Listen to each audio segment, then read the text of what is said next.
we ask Saskatchewan what they know about 5G. More speed, more innovation. It's gonna make our lives a whole heck of a lot easier. This is what 5G looks like. Better, faster. Sounds like one more G. Sounds pretty good.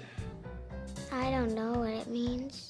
All you really need to know is the future of 5G is here and will continue improving through investments in network technology.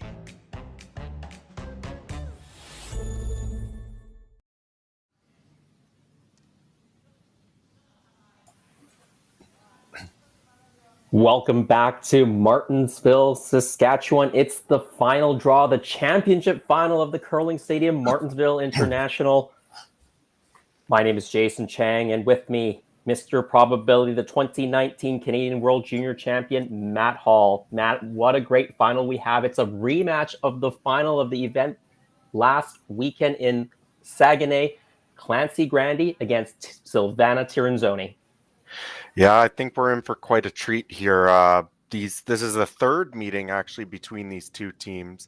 Silvana was able to come out with the victory last event, a 6-4 win in the championship final, but Clancy Grandy got her licks in earlier this weekend with a 5-3 victory over them in the round robin. So I would expect a very close game here, and I wouldn't be surprised if it came down to the last stone. Both teams went through the preliminary round at 4-1. Clancy Grandy actually had to play a quarterfinal match, beating Jennifer Jones to make it to the semifinal. Both teams won their matches fairly handily to set up this rematch final from 1 week ago. They did do a draw to the button for last stone advantage. Clancy Grandy, their team won it, so they do have last rock in the first end. And I think that's huge. There's no ignoring the pedigree of this Tirinzoni team. Alina Petz herself, a 4-time world champion. Silvana, at least 2 or 3 times now. So they definitely have the experience to win these championship matches. So a great start by Clancy, able to clinch the hammer, and a great start to put themselves in a good position for this game. Well, certainly the resume of Silvana Tirinzoni and Alina Petz, hard to match. Certainly the last 4 or 5 years have been quite dominant, particularly at the World Championships. They've won 3 together in the last 4 years, including the last one. And Alina, she has her own World Championship, I believe, as a skip and fourth rock thrower. And I think she actually has one as an alternate for Miriam Ott a little bit earlier in her career. Miriam Ott or Binya-Felcher, one of those for sure. I do remember her being a 5th. I can't remember for the exact team. I think you are correct. I think that was, I'm stretching my knowledge here, maybe 2012 sounds about right, but definitely plenty of experience that they're able to lean on in these big matches here, and should be a lot of pressure on both of these teams. Looking at the pay structure for this event, first place will go home with $10,000 and second place going home with 5. So a pretty good payday for the weekend for both of these teams, but obviously both of them wanting to come home with that extra $5,000. Yeah, $5,000, basically $5,000 extra on the line for this victory. A little bit more money than the beer league that I'm in. Matt, you talked about the importance of hammer. What do the stats say? The team with hammer starting the game, what's the advantage in terms of the win percentage? It's about 60% in general between two evenly matched top teams. Now, that depends on also who do you think is, do you think these two teams are evenly matched? I think it's very difficult to not favor Silvana at least a little bit here with their pedigree and deep expertise. But definitely whatever you think it was coming into this game, Clancy Grandy already off to a little bit of a better start. And as we mentioned just a little bit earlier, Clancy Grandy and Silvana Tirinzoni, they did play earlier this weekend, 5-3, Clancy Grandy with the victory. So it should be a great match we have here. Men's final also happening at the same time. Another Swiss team in that final. Yannick Schwaller, the skip, fourth row thrower Benoit Schwartz. They're playing against the Japanese team skip Bariku Yanagisawa. Of course, you can pull that stream up as well and watch both simultaneously. Here we're seeing the first stone by the Grandy third, Kayla McMillan. They're also backed up by lead Sarah Loken, and on the left side of your screen, the second Lindsay Dubé. Looking to try and make just a nice, easy weight hit here. You don't want to roll out and give Silvana the free opportunity to draw around the guard, although it looks like that's what's going to end up happening. That hit maybe a little extra weight than what they were expecting, runs a little bit straighter, does at least remove the blue stone, but leaves a free chance here for Silvana to get her draw weight, and if she can put it in a good spot, put the pressure on Clancy early. Yeah, for those viewers who might be from Ontario, you will recognize that Clancy Grandy name, but maybe not the rest of the team. From those of you in BC might recognize Kayla, Lindsay, and Sarah, but not recognize Clancy's name. Matt, can you tell us a little bit more about this team? Yeah, so the other three players, other than Clancy, have played together for at least 2 seasons, I want to say now. Last year, they were the runners-up at the BC Scotties, losing a very close final to Marianne Arsenault. I remember watching that game, and Kayla actually had a tough shot to win it, but it was there, and just that one shot away from going to the Scotties. So a very experienced team here, and decided to bring in Clancy in the offseason. Clancy herself, a former Grand Slam champion with Allison Flaxey a number of years ago. So she's no rookie herself and has plenty of experience to bring to this team that hopefully they can improve enough to make that one extra move up to get to the Scotties this year. And with Marianne Arsenault, I believe, stepping back from competitive curling, it's sort of a wide open door for somebody to take that BC crown. Yeah, that's for sure. Well, Silvana, they tried to come around that center guard. They come up short, and now you have a double center staggered guard. So pretty simple decision here for Team Grandy. They're going to come around it, try to sit top 4. Yeah, I think it's a good indicator that they are ready to play, and they're not going to shy away from this very strong Silvana Tirinzoni team. Certainly with the stagger, they could have just walked up and double peeled the guards and played for the blank if they really wanted to, but deciding to maybe take the opportunity that's handed to them and put a little bit of pressure. And I would say a very good draw there. Maybe would have liked a little bit more curl, but otherwise I think they'll take that for the first end. 12 women's teams started this competition. 5 preliminary round games that whittled the field in half. 6 made the playoffs. As mentioned, both Silvana Tirinzoni's team as well as Clancy Grandy, they went through the playoffs with a 4-1 record. How they got there? Well, Silvana Tirinzoni beat Ashley Howard, Daniela Jensch. That lost to Clancy Grandy, but then beat Jennifer Jones and Lorraine Schneider to book her ticket to the semifinals. A pretty easy win against Chelsea Carey earlier in this afternoon, and of course that sets things up tonight. Rematch against Clancy Grandy.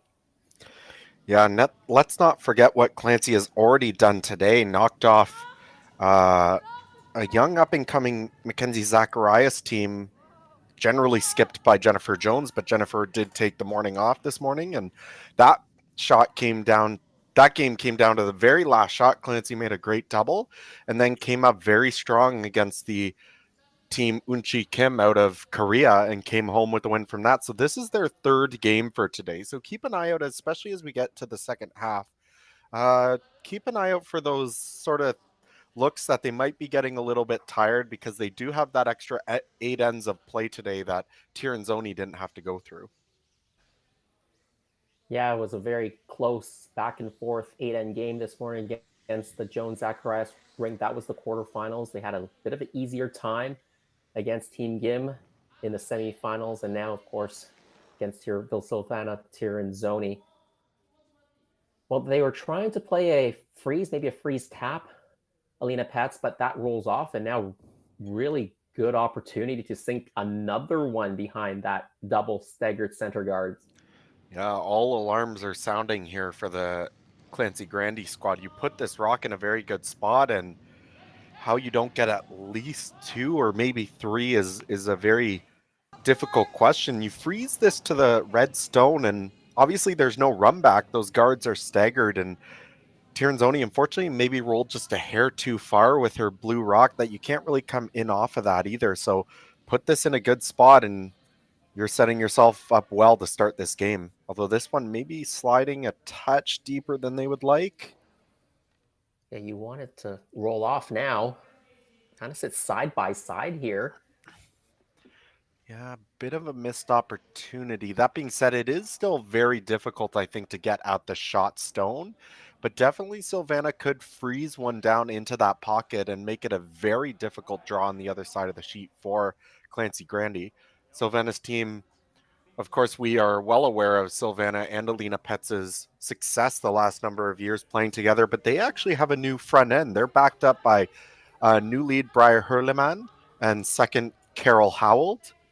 I believe Briar played with Alana Stern and Carol played with Irene Shorey last year. I may have that backwards, but both of them coming from other Swiss squads and taking the front end's place on this new team as their front end decided to take a step back from the competitive game. Yeah, obviously Silvana Tirinzoni and Alina Patz, they've been the staple team we've seen from the women's side of the Switzerland, but Switzerland produces so many good teams on both the men's and the women's side. Irene Shorey, Elena Sterna, both have been playing at a very high level over the years. In fact, I think Stern won the Swiss Nationals a couple years ago. The COVID season, I think, they may have won the Nationals.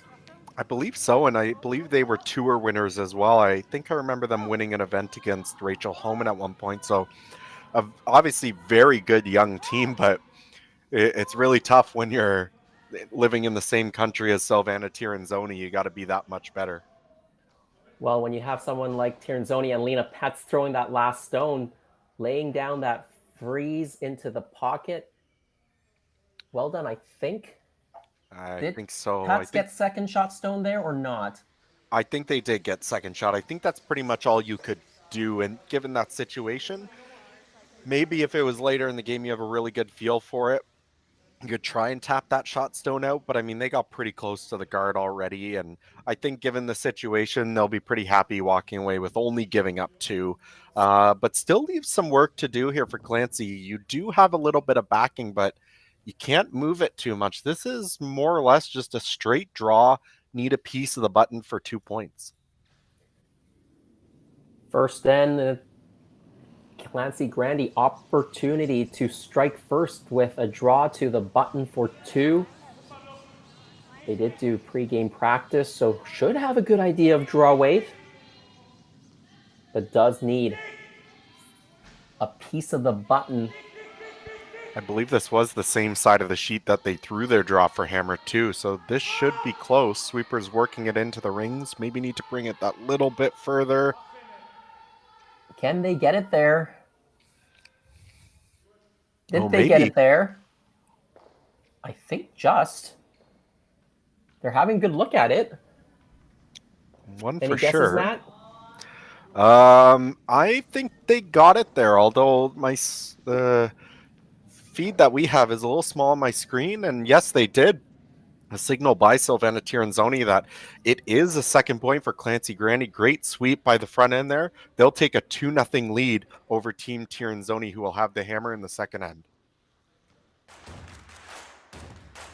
Imagine being able to stream every curling game from every sheet from any event, be it your Wednesday league game, bonspiel, or corporate event. Curling Stadium offers an all-inclusive streaming solution featuring high-quality cameras, ease of use, great reliability, and minimal installation. Offering your sponsors customizable ad space on your streamed curling games and being able to sell video packages to your corporate events for increased revenue. With Curling Stadium, you can stream to any device, be it your mobile phone, tablet, or computer. Push the feed to your desired platform, be it Facebook, YouTube, or any other social media. Curling Stadium is simply the way forward. Where it's commonplace in other sports to televise every game, we want to do the same. Curling is a global sport, and it's time it gets the coverage it needs. Make your curling club the next Curling Stadium. Imagine a place with endless possibilities. Imagine a place where people come together to build families, businesses, and communities. Imagine a place where small-town values and progressive qualities are in perfect harmony. Imagine a place rich with so much vitality. Imagine your future in Martensville.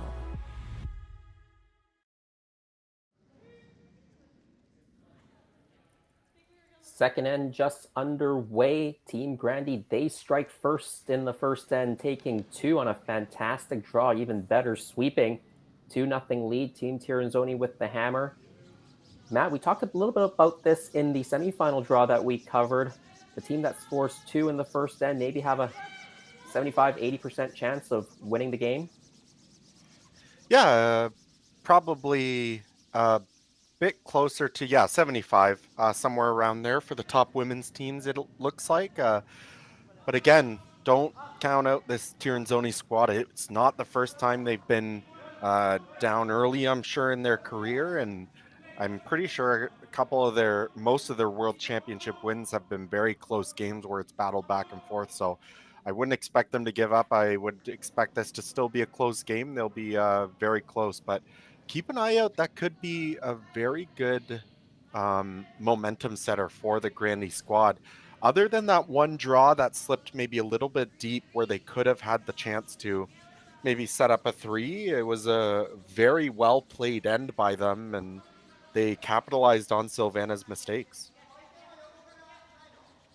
A small miscue from the Grandy team on their first rock out of play, so they're putting up the center guard. And now Sylvan Tiranzoni asking her lead Briar Hurlman to go around their corner guard. And if the Hurlman last name sounds familiar, it definitely does. Matt, I don't know how old you are exactly. Were you born in 1998? I was about 1 year old, so Okay, so I obviously feel like I know where you're going with this, but you I'm were maybe a bit obviously too young watching to the tell the Nagano story. Olympic Games at that point, and Patrick Hurlman from Switzerland beats Canada's Mike Harris in the final. Patrick Hurlman, I believe, is the father of Briar Hurlman.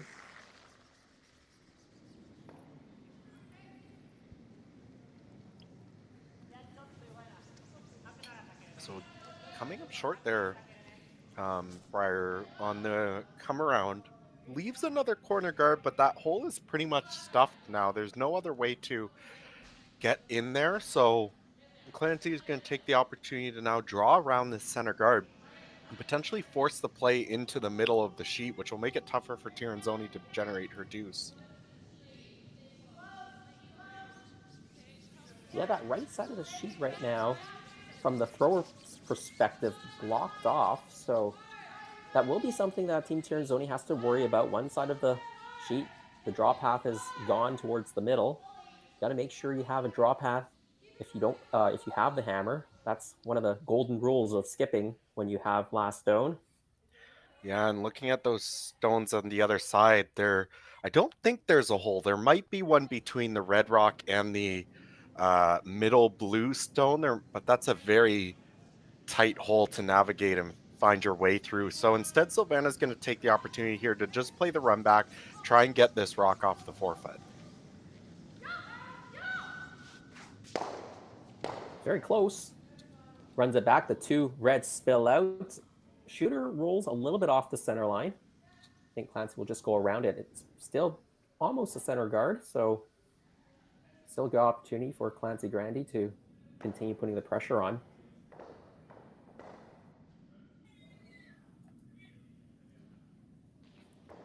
Yeah, but still leaves that center guard a little bit. It is slightly off center now, so the best Clancy could do would be to draw the side of the button. But now it's all Sylvana's colors up there. So if she ever has to play the run back again, opportunity if you could ever stuff it in there to sit shot stone.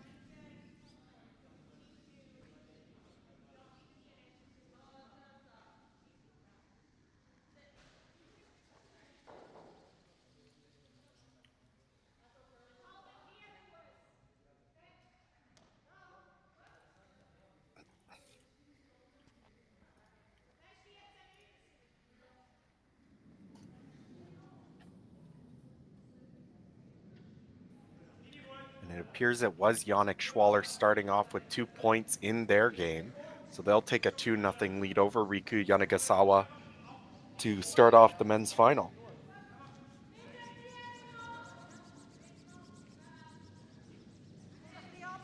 The opportunity here for 2 Swiss teams to cash big checks and go home with the championship.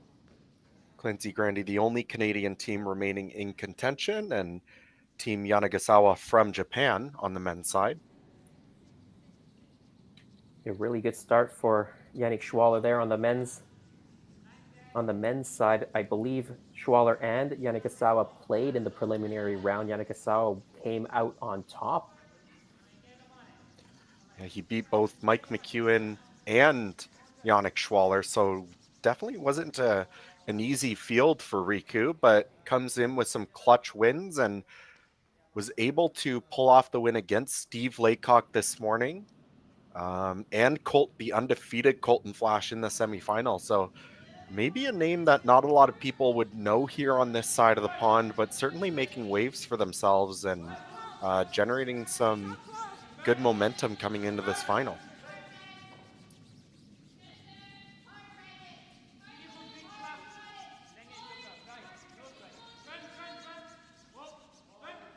Team Grandy, they'll try to play this draw a little bit better than the last one. This time, top 4 buried. Nicely done. Definitely puts it in a very good position there.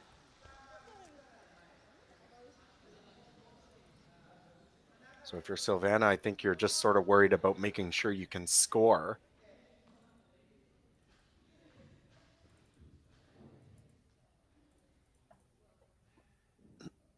You can definitely make the run back double and stick it right on the nose, I think.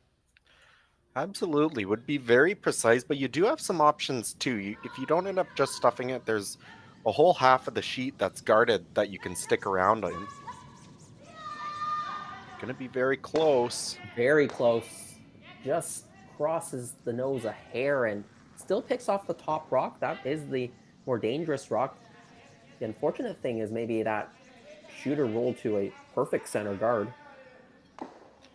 Yeah, but it does widen up that hole a little bit that's just between the 2 blue stones. I think there's enough room to maybe just squeeze a stone through there. So an option there for Silvana if they ever have to play that. I'm sure they're hoping that it doesn't come to that, but certainly a possibility.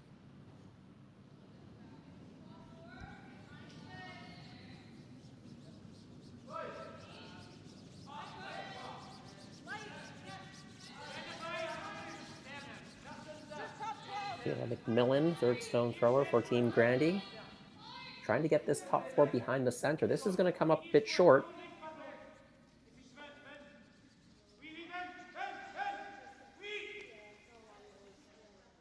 Nudges the blue guard over. I think the port is still there if you wanted to draw.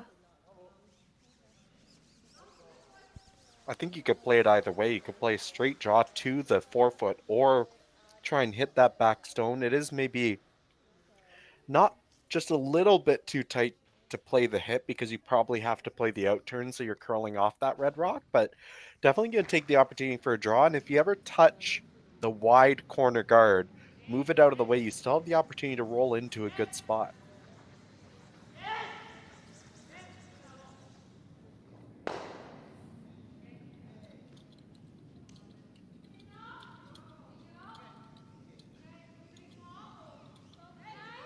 This is the last of the third stones. Silvana Tiranzoni trying to come through this port. Needs full 4-foot to be shot stone. Sweepers have backed off of it. Does it mean it's a little heavy? Slips all the way to the back 12.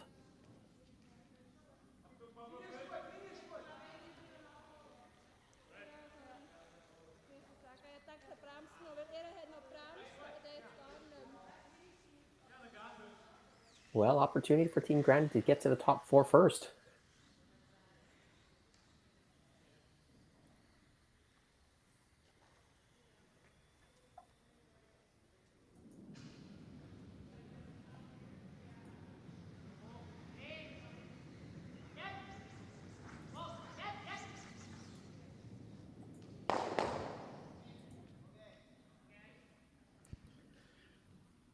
And so I will say some slight apologies to Briar. She is actually, well, she may still go by her last name, but I'm seeing somewhere that it might actually be Briar Schwaller now, as her and Yannick Schwaller just got married in July of this year. So congratulations to them.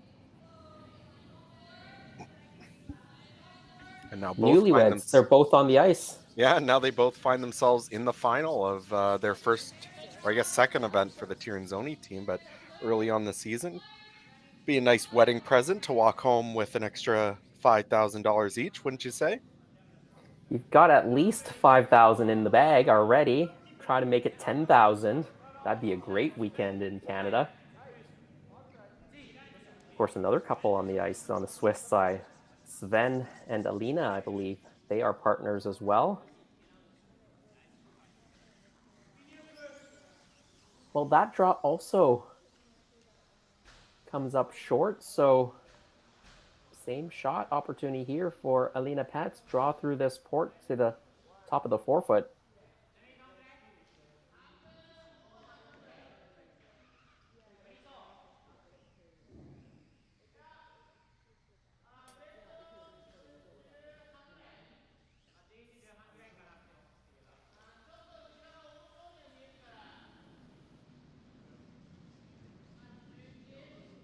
I think it's pretty important for Alina to make this shot, because if she doesn't, the draw paths are all gone almost. There's a wall of guards in front of the ring. She does have a few rocks she can promote. Same with Clancy Grandy, but top four, that's where you want to be if you really want to score two out of this situation.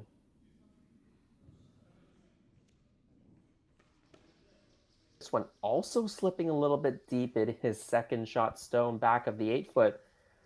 Advantage Team Grandy, I think. Yeah, it just slips that little bit too far. Made a good adjustment, but unfortunately just needed it to stop a foot shorter. Now the real good chance for Clancy Grandy, if she can come in through that hole and place this rock right in the top of the forefoot, it's going to be very difficult to see a way that Silvana will score without playing some kind of run back. Yeah. Team Grandy, they do have to be in the house. I think that red stone is shot stone, but there are two blue stones right now in the ring. So if you don't hit the rings, a run back is there to set 3 for Team Tirinzoni. And even if you do hit the rings, depending on where you put it, this team is so good at those run backs, they might take it on anyways, a run back double for 3.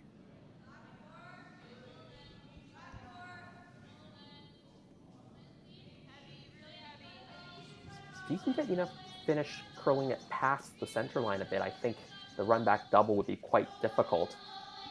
They're now trying to sweep it for curl. It's a bit on the wide side. No. That is a big mistake. Not only just the fact that they wrecked on the guard, but pushed that blue stone in. And question now is, did they roll a little bit too far? It's a very tight hole there, but if you can make it through, you're almost guaranteed to get that back stone for 4. What a change. That was maybe the one thing that you couldn't do there. Yeah, push that guard into the rings. The port definitely is there. And what a surprise. I mean, I wasn't even thinking about that. Possible, maybe they weren't either, that was a possibility. The situation looked so good. I guess if you end up missing that on the tight side, hit the other guard, you're probably fine, but weight seemed okay. It just sort of hung out for them, and a big opportunity now. Final rock in the second end. Alina Pet's trying to navigate through this tight port and have a shot for 4.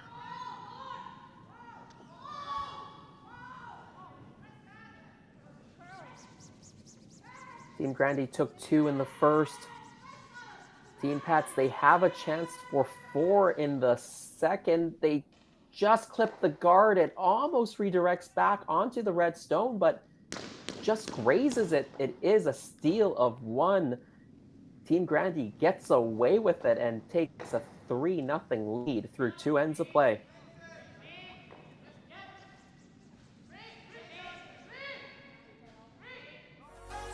how Be Kind Online wants to stop cyberbullying. Want in on the action? We award up to $1,000 for youth initiatives that help spread kindness and prevent bullying. What great idea do you have to help stop bullying? SaskTel can help. Go to BeKindOnline.com and apply for a grant today. Together, we can make a difference.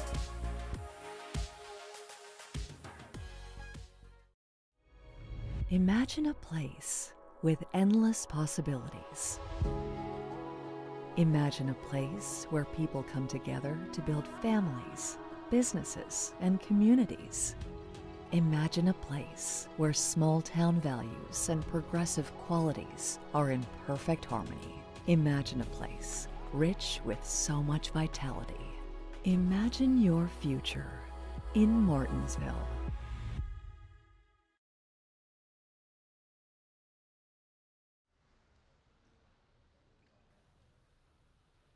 Team Grandy leading 3-0, playing the third end now.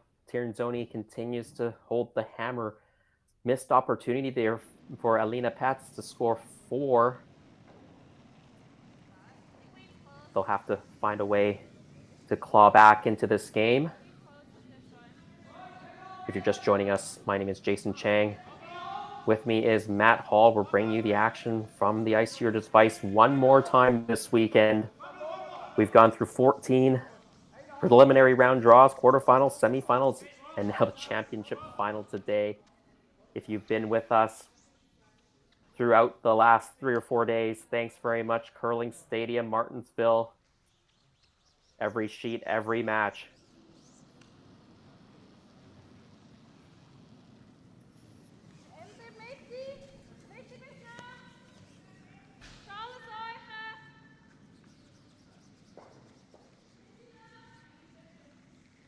Well, down by 3. I think the strategy is pretty simple in terms of the first rock. You got to throw up the corner guard if you've got the hammer. That's what Tiernzoni asks for and gets. Yes, and I was just saying before I realized that my mic was muted that Clancy really breathing a sigh of relief after that last end. Sylvana, or Alina Petz, I should say, coming so close to making her way through that port. Just wrecks on one of the guard, but unfortunately just slides by. And if you're Clancy Grandy, maybe just taking a minute in between those ends, taking a deep breath and recognizing that you're in control of this game, but you still need to be sharp because as we saw, one miss out of nowhere is all it's going to take to really hand things back to this Tiernzoni team. Yeah, we have seen a lot of big numbers being put up. The semifinal matches all had some large scores hung on the boards. None of them went the distance because of that. Tiernzoni, in fact, scored 4 against Chelsea Carey in the first end of their semifinal.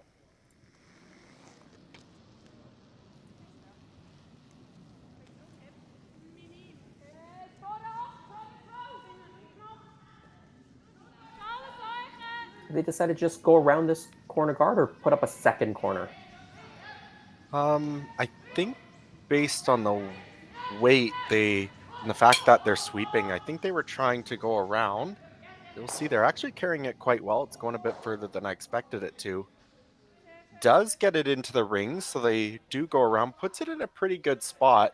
Slightly visible. You could see Clancy try and make a slight play on that rock, but instead she decides probably that the distance between the guard and the stone is small enough that she could always play a run back later. So going to take the opportunity here to just toss up another center guard, give her something to work with later in the end.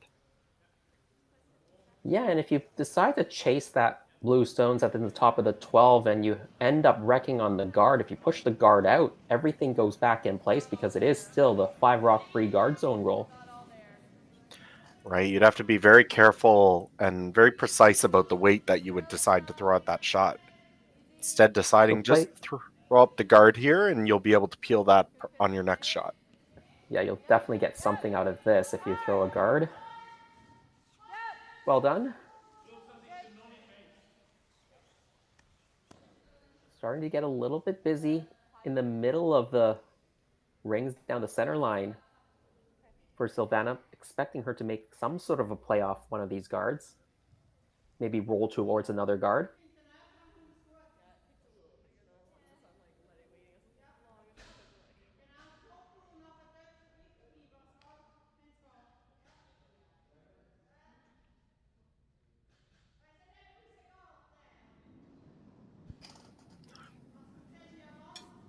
She's motioned for the hidden roll a couple of times. You can do it off the top rock. You can do it off the second rock as well. Absolutely. Taking a long look at this. I think she's going to try and play the tight rock. Try and make the double if you can. Hit it pretty close to nose. You likely won't roll into the rings, but if you can get moving over towards that corner guard a little bit, you can put yourself into a pretty good spot.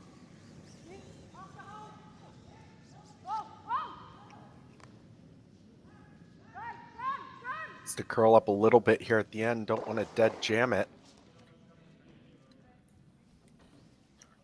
They will Carol just... Hall, the second stone thrower, just jams it dead, as you were saying, rolls the shooter completely out. Yeah, and you really wanted to keep that away. You didn't necessarily have to make the double, but you would have liked to at least keep that rock you were running in somewhere in the open where you'd be able to access a hit on it later. With where it is now, Clancy sort of has an opportunity in hand. Thought we might see her walk up and attempt to play the double, or possibly even just peel the corner, because Silvana, if she peels your corner, then there's nothing to use, but instead opting for maybe a bit more of an aggressive call here, which kind of goes in line with what we've been seeing from them for the first couple ends, trying to draw around this setup in the center of the rings and get another rock in a good spot. Yeah, one rock already fully buried, biting the top 8, trying to get this one around that, maybe into the top 4 T-line area. They are sweeping it hard. They do chip off their own red stone. I know this path, that draw path, was probably the more natural one. You could have tried going on the outturn side as well. And I thought if you went the outturn side, if you didn't make it, you were less likely to leave your rock exposed and leave Silvana a hidden roll behind the corner. She's got both rolls right now, the hidden roll behind the corner or the center. Absolutely. I think just intuitively, I feel like the hit and roll behind the corner might be a little bit better, especially because they chipped off that red stone. They pushed it sort of half into the open. Now, not entirely sure that's accessible, but you'd think with some kind of hacker board weight, you'd be able to remove that stone and maybe stick around. Problem with rolling behind the center is you get in the way of removing that red stone later. Though it probably is the you more... almost want to make sure you roll a little bit more rather than a little bit less, right? If you roll it even exposed on the other side a couple of inches, then that red stone can still be removed, and it also prevents the other team from raising the red into your own blue. Absolutely, and they just unfortunately don't quite get that far. Leave a little bit exposed on the center line side. Now Clancy has the option. She could play this both ways. Could play a straight hit on the blue or raise the red into the blue and roll over to the side of the rings herself. I think I would instinctively go for just try to straight hit the blue rock. If you hit the red-blue combination and roll your shooter, that red will likely still be a little bit exposed, and depending on where your shooter rolls, you might leave a double. With this blue one, if you roll to the other side of the sheet, it doesn't really matter where you go as long as you don't stick right beside that red stone. Probably not leaving a double in play.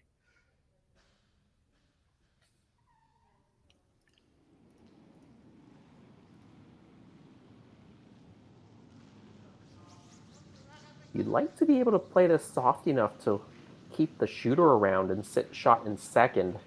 If you roll completely out, Team Tiranzoni will have a chance to make a quiet hit and sit 2. And those 2 blue stones, if she has a chance to do that, would be quite separated. The double would be very difficult. Sweeping this in now. And rolling that red to a very nice spot. You don't want to roll too far underneath that corner guard and give Alina the opportunity to maybe come down and try to freeze to it to generate her through that way. But rolls just enough to choke off the corner, really forces them to now decide what they want to do, and they're going to go with the straight draw around the center guard.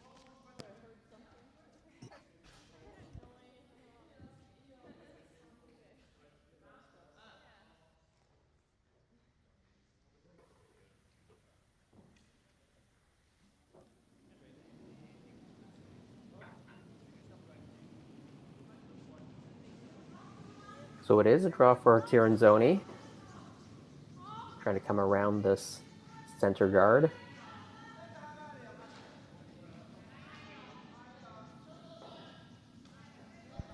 As we watch a rock come into the rings, it's Carol Howard on the left, Briar Hurleman on the right, trying to get this rock buried, get a little bit of finish. They get it there for a shot stone, top of the 4-foot. Definitely got it there, but did maybe just not quite enough. They might still be close enough that you can run this short red run back from the top of the 12 in. Other option, of course, is to play the freeze. Yeah, I think this red-blue combination is there. I would take a long look at it if you think that it is. Another good thing about it is it sort of raises that red stone if you can make it to a spot that would make the draw very difficult again for Silvana. If you were to take that red-blue on, I'd play it with, well, you want it to be soft weight because you might need some finish on the rock to get the contact at the right angle, but also softer weight. You want to keep the shooter around because if you ever picked off the red stone cleanly, then you only have that one red stone in the rings, and that's completely open, and Silvana can hit it and sit 3. So there is some danger playing the red-blue combination. I think they've decided to maybe draw around everything. I'm not sure. Or corner freeze? I think corner freeze the blue. I think that was the call. I don't know where you could draw around.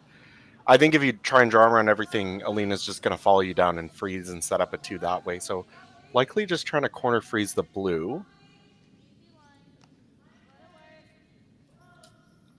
Yeah, there isn't much room to draw around everything and sit shot stone. You'd have to be on the back 4, fully in the back 4. So corner freeze is a good call here.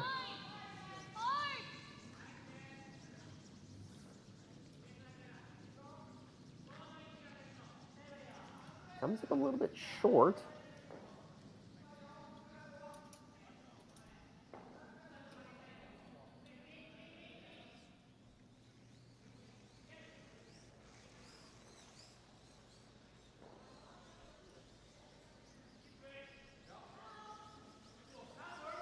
That one blue stone that is shot stone is still quite vulnerable.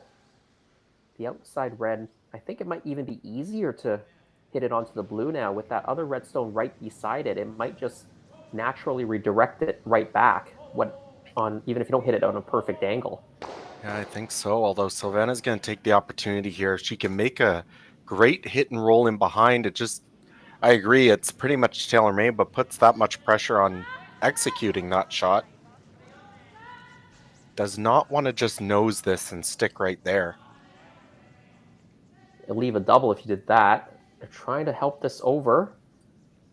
Catches it a little bit on the thin side. Will it stick around the house?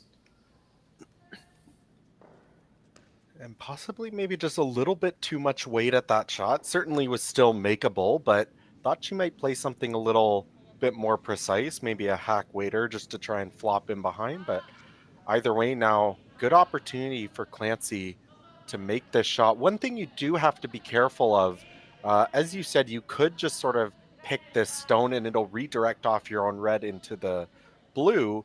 Just have to be a little bit careful about where those reds are going to spill to. If you lose your shooter, you could end up leaving a double to sit 2 for Tiranzoni.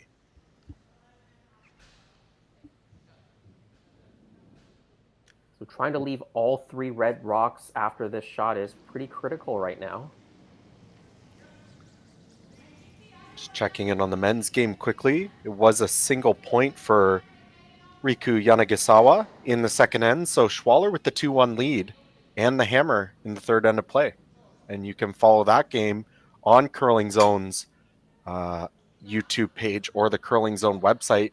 They are also offering Japanese language coverage of that game as well. So if there's anybody tuning in from Japan to watch Yanagasawa, you can head over to that game, and the link to the Japanese coverage is in the chat box. It's great to have the international coverage as well, thanks to our colleagues, our Japanese and Korean colleagues, covering games in Japanese and Korean for their teams. And if you are in Japan and also have our stream open, Ohayo gozaimasu, good morning.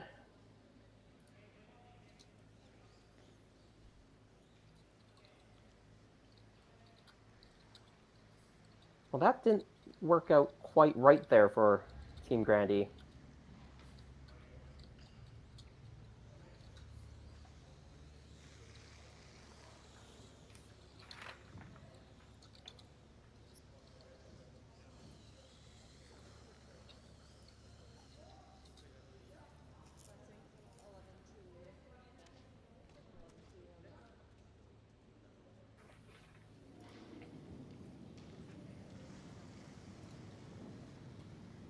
Hidden flop, I think, is what's being called for Alina Pets. Try to flop behind that center guard. Absolutely, the opportunity, and if you make it, you have to be very careful. If you're Clancy Grandy, could always slash that other redstone in, but that's only one red rock, and if you don't get a couple of them going, could be a chance for 3 for Sylvana. This one needs some curling to do, though. Breyer helping it over. It doesn't get across the face, does make the takeout, but does leave a double. And not a very difficult one, too. You do have to be a bit careful about your weight selection here, because you do need to hit this about 2/3 on the high side or 3/4 to make the double. You don't want to roll out. Of course, if you make the double and you do roll out, still only giving up 2, which I'm sure Clancy won't be all that upset about, but the chance here to make a good shot, you might be able to walk away from this with a force. Even if you make a nose hit, it's not bad, because Alina Pats can't make a nose hit back and be second shot stone, I don't think. And it is taking some of the draw path away as well.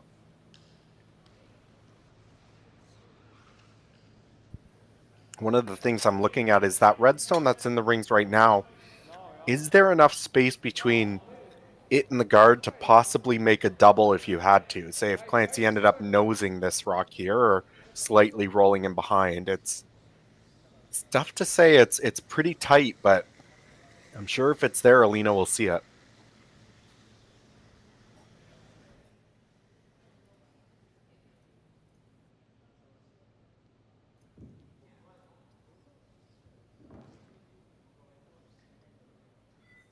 Do you think he can make the double and hold the shooter?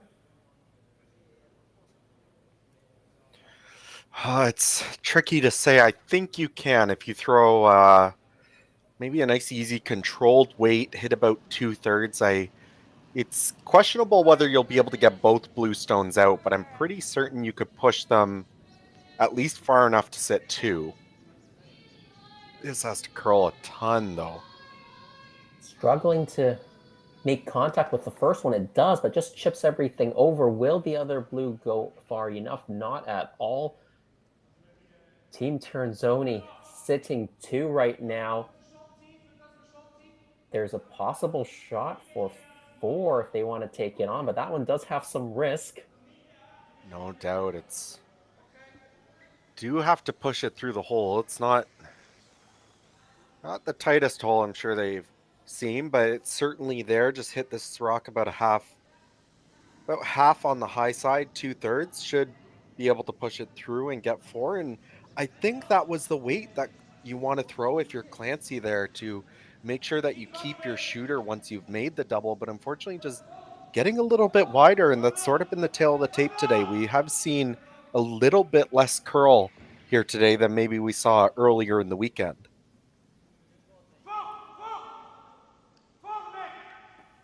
Regardless, the chance here for Alina Pets. Final rock here in the third end, with the chance to take the lead.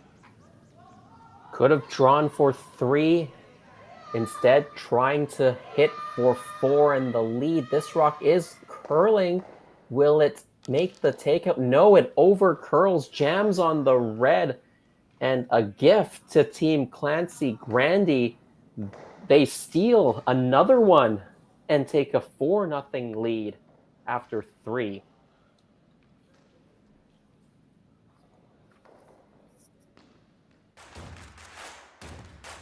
Imagine being able to stream every curling game from every sheet from any event, be it your Wednesday league game, bonspiel, or corporate event. Curling Stadium offers an all-inclusive streaming solution featuring high-quality cameras, ease of use, great reliability, and minimal installation. Offering your sponsors customizable ad space on your streamed curling games and being able to sell video packages to your corporate events for increased revenue. With Curling Stadium, you can stream to any device, be it your mobile phone, tablet, or computer. Push the feed to your desired platform, be it Facebook, YouTube, or any other social media. Curling Stadium is simply the way forward. Where it's commonplace in other sports to televise every game, we want to do the same. Curling is a global sport, and it's time it gets the coverage it needs. Make your curling club the next Curling Stadium. SaskTel Be Kind Online wants to stop cyberbullying. Want in on the action? We award up to $1,000 for youth initiatives that help spread kindness and prevent bullying. What great idea do you have to help stop bullying? SaskTel can help. Go to BeKindOnline.com and apply for a grant today. Together, we can make a difference.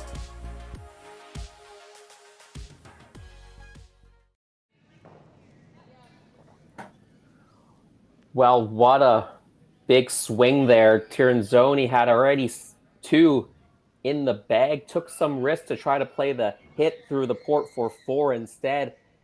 The risk didn't pay off. It jams off their own stone, rolls the Grandy stone into the button, and it is another steal. It's 4-1 Clancy Grandy over Silvana Tirinzoni. Absolutely, and it's tough to see. This is not the Alina Pets that we're maybe used to seeing. Granted, that shot in the second end was not easy. It was a very tight port that she had to try and navigate through and didn't quite make it. But that, I mean, for all intents and purposes, that's a pretty much an open hit. You hit a half rock on the high side, and even if you roll out, you still get 3. But maybe just trying too hard for that 4th ends up just over curling a little bit, and Clancy sort of dodges her 3rd bullet of the game, possibly walks away with a 4-0 lead. But this game could have swung so many times already. Now, we discussed the fact that Silvana, they could have taken the easy draw for 3 and took on no risk for that, for 1 extra point. Would have had 2 in the bag. Are they thinking odds and even ends? If they take 3, they're tied game, but they've given even ends back on a tie score to Clancy Grandy, and they believe they might be an underdog. So they wanted to go for the 4 and take that lead. I don't know if that's necessarily in their thinking. I think they saw the opportunity for 4 and smell blood in the water, and unfortunately just weren't able to come away with it. Like, I thought the weight choice was maybe a bit surprising that it was that light, that red ended up sticking around and it curled as much as it did. But otherwise, it's the right call. It was just poor execution, I guess, just maybe over curled from what they expected it to do, and unfortunately just end up jamming it. Well, they'll have to lick their wounds and regroup here in the 4th end. 4-0 once again, Team Grandy over Team Tirinzoni.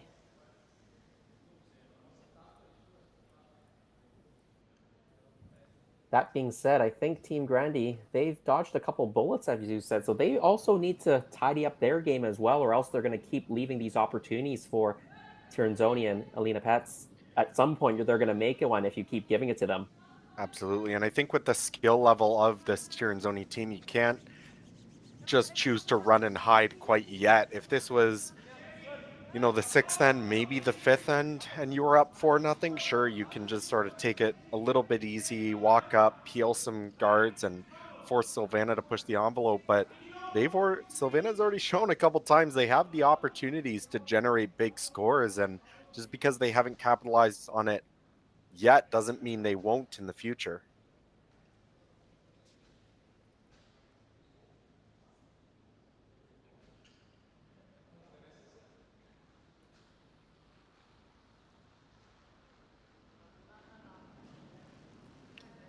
So first stone here for Lindsay Dubé. Believe the call was to try and come into the rings frozen, either top button or frozen to the one rings, or did they call the guard? I thought they called a guard. We'll see as it slows down whether that's where it ends up. Well, they swept that one the whole way, and it ends up slipping into the ring, so I would imagine the call must have been to try and get it into the forefoot. Not a great positioning there for that stone. Gives Team Tirinzoni the opportunity to make the double and roll towards those corner guards. Even though you might leave that red stone at the back of the forefoot, I don't think that's a rock you're necessarily worried about if you're Silvana.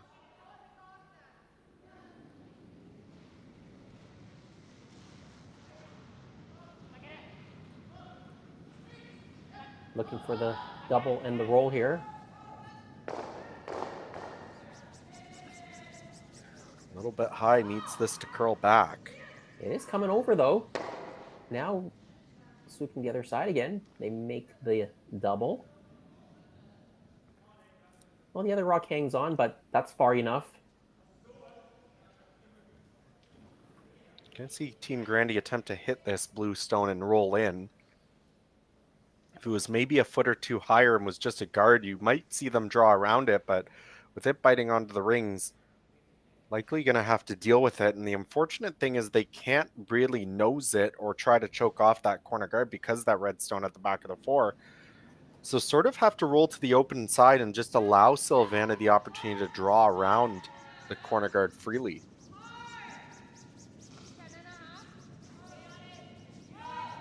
This rock is also over curling. One thing you can't do is jam it. Well, they missed it enough to not jam it.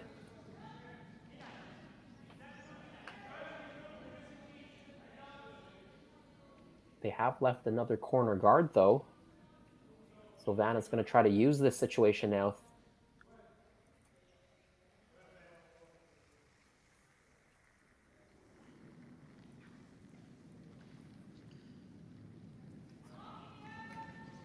Yeah, if you sink one around here in a pretty good spot, there's not really much Clancy can do about it. You'll likely see her try and follow her down and make a good corner freeze. So you want to make sure that this rock's above the tee line, and, well, it will be above the tee line. Above the tee line, Matt. Yeah, well above the tee line, coming up quite light on that come around. Now what do you do if you're Clancy? Really, there's too many corner guards to deal with them. So you probably peeling's not a great option here. No, I just you could peel. Absolutely, you could. There's just so many guards over there that it'll take a couple shots to get rid of them, and in that time, Silvana will probably get into the rings herself. So probably just going to try and draw in and sit second shot. Make sure you're somewhere that if Silvana does go around that corner guard, you're still sitting two. So maybe just biting the forefoot on the other side of the sheet? Yes, I think just bite the forefoot, maybe a foot or two above the tee line on the other side. Then if Silvana goes around the corner, she'll be third shot. Then you have a couple opportunities to try that corner freeze and get yourself out of it. And if you're 1 or 2 feet above the tee line, even if Silvana decides to try the hit and roll, the roll will probably leave the shooter on or behind the tee line. That gives you a better chance to freeze on top if you need to. This one slips a little bit deep and a little bit too far, I think, in terms of curl. Silvana can now go around and be second shot.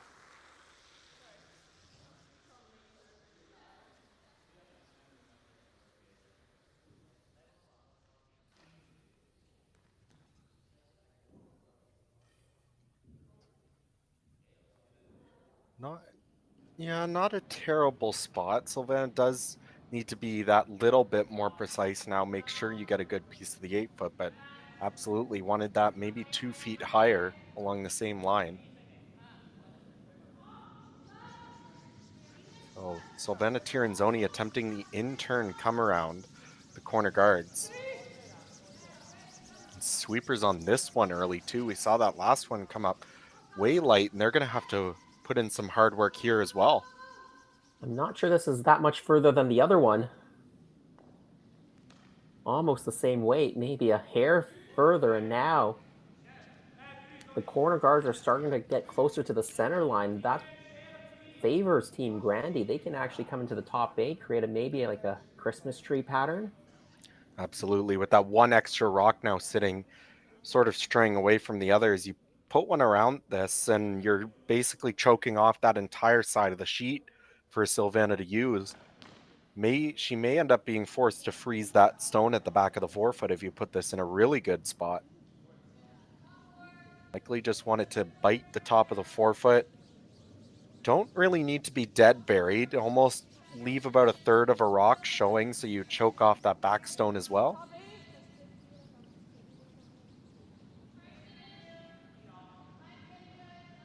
I think they like the weight, just need it to get that last little bit of finish behind the guard. It's coming over. Probably wanted to bury a hair more, I think, but not bad. Yes, I think so, but that's a really good spot too. Still half buried. The most important part of that was to make sure that Silvana can't tap and roll to the inside. Now, what she's going to probably try and do here is tap this rock a couple feet and set up a pocket at the back of the forefoot. If she can get closer to nose, it'll be difficult to remove the blue stone. Likely will leave Clancy sitting at least one, though, in that scenario.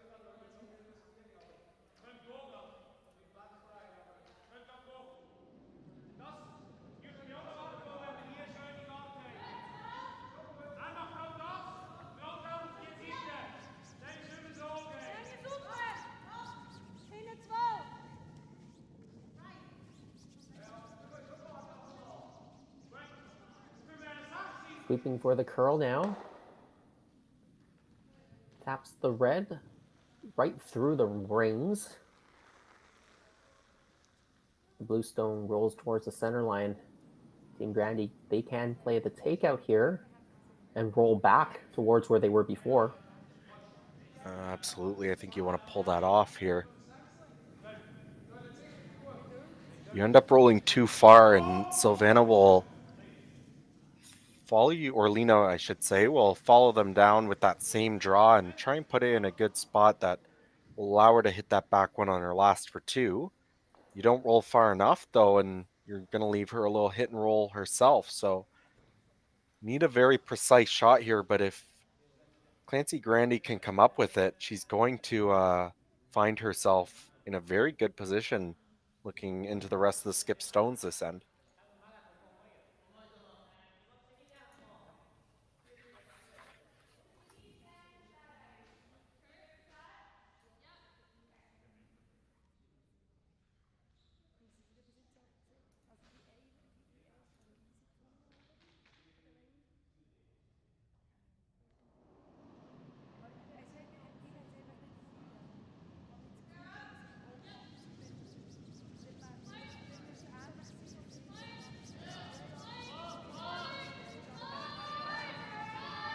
They've got to be careful not to over curl the stone. They don't want to jam it.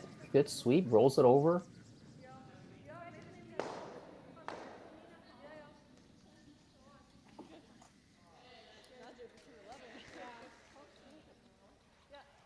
think you can get to the inside and actually push both of those red stones back.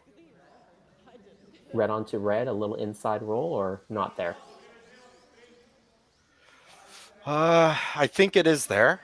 You'd have to have very good weight control and play it pretty tight to that guard, but I think you can get just enough to the inside to flop him behind.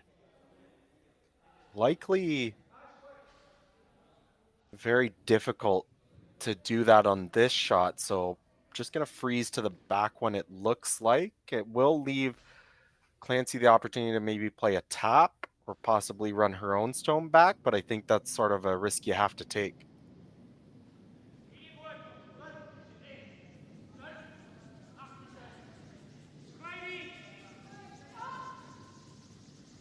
Looks like they've opted for the draw to the button, right?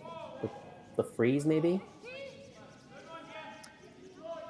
Yes, I think they're trying to freeze that back stone and force Clancy. One thing it will do is it will allow Clancy the opportunity to follow them down and freeze.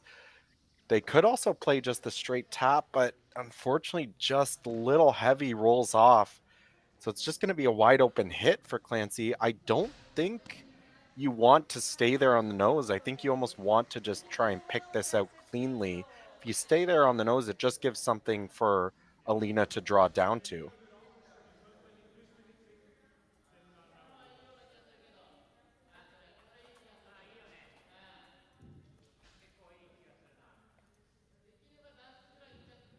Big opportunity here for Clancy to just force Tirinzoni to her single point. Really the first end that we've seen in the last handful of ends that Clancy isn't under tremendous pressure at the end. Of course, we've seen great opportunities for the Tirinzoni team, and Alina Pets hasn't been able to capitalize.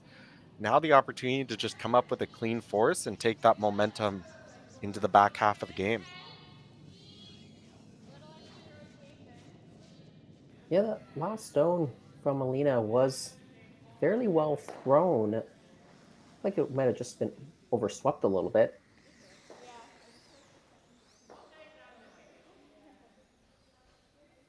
Good news is she has the same draw.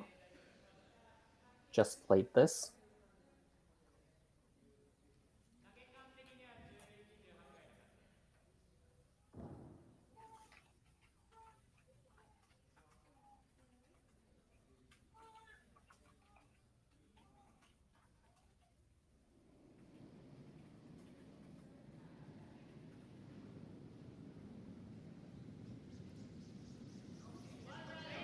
So second opportunity here for Alina to come up with a big draw. Needs full forefoot to score her single point. Sweepers are working hard on this one. Carol Howard on the left, Briar Hurleman on the right, and now Silvana Tirinzoni herself coming up to help. Needs to drag this into the button to score. They have a big drag. It chips off the rock in the top 8, and it is one more for Team Grandy. Back of the 4, that one counts, and Team Tirinzoni struggling to get on the board. 5-0 halfway through this match.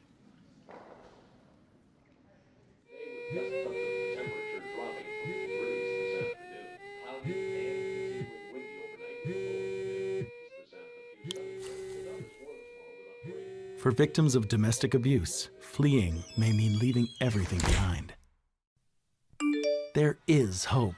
SaskTel provides brand new cell phones so that starting over is possible.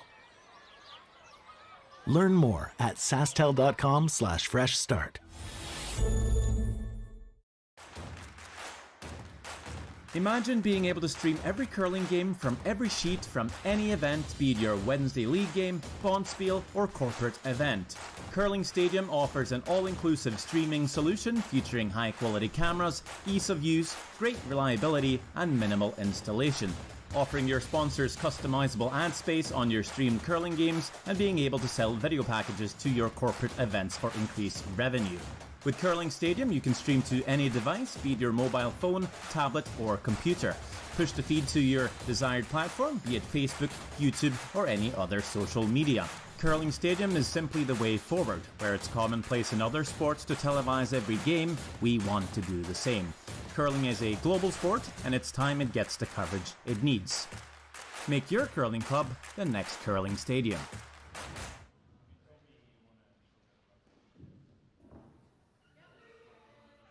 Halfway through this championship final, Curling Stadium, Martensville, women's final. You see the score, Clancy Grandy. They're the only ones on the board right now. 5-0 over Silvana Tirinzoni. Well, scoreline right now is not what I would have expected coming into this game.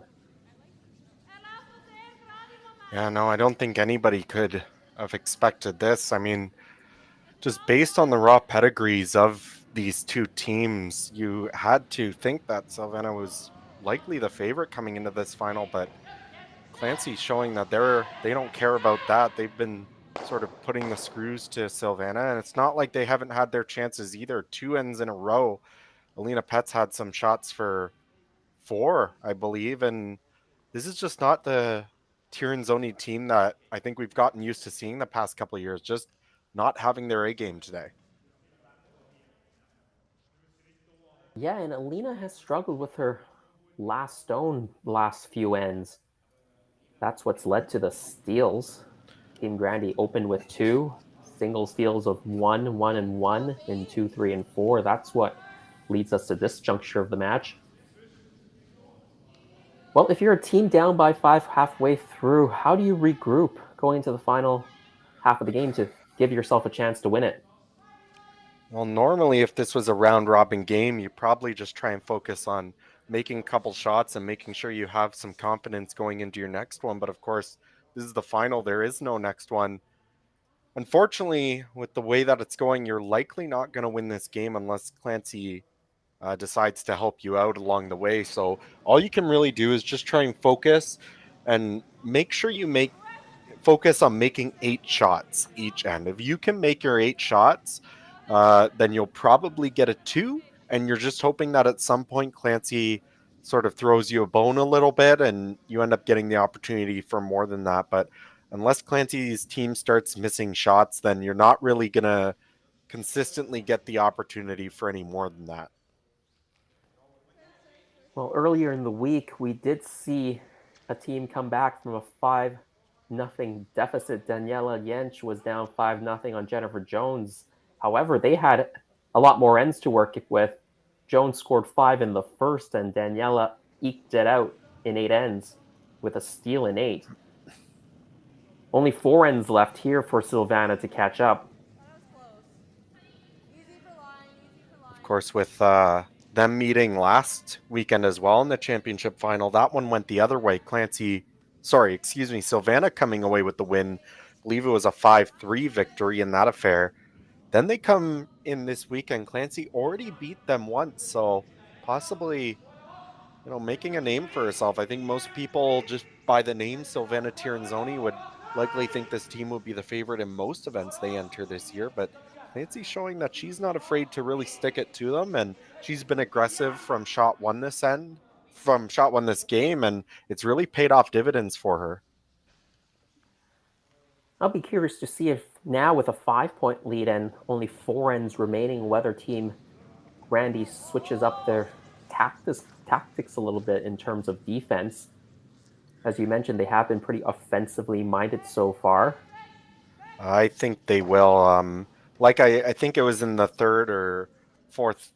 It must have been in the fourth end when they were up 4-0, and I said it's maybe a little bit too early to really just go into full defense mode and walk up and start blindly peeling guards. But now with that extra point and one fewer end to go, I think we're getting pretty close to that. I think you'll just see Clancy just blindly walk up. If she sees a blue rock somewhere, she's going to hit it, and she's going to force Silvana into some tough decisions. She's going to have to place some rocks in good spots, come up with good angles that are going to help force them into a good spot. Well, the blind hitting starts here, but don't close your eyes. You still got to make these. Absolutely, and that's the important part. I think it's really easy when you get this kind of a lead that sometimes, not to say you sort of lose focus, but you sort of start just going through the motions of making your shots, and that's when you tend to see some weird misses, even at this highest level. So they really need to buckle down, make sure that they're still focusing in on every shot, even though the strategy may not take too much thinking or too much discussion to get through. Still need to focus on making every one of your shots to get out of this game.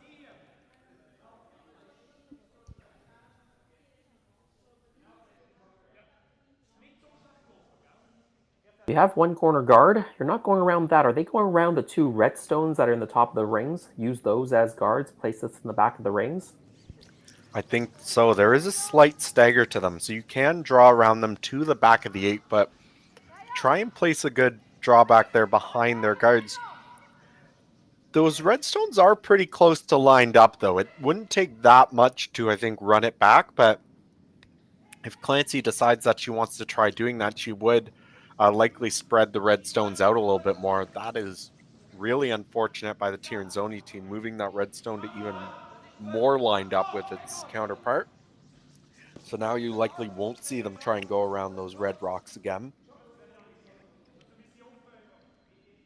Clancy, I think if you're hitting this, you probably are still okay to stick around. Maybe not quite on the nose. Maybe roll a half rock out to the outside.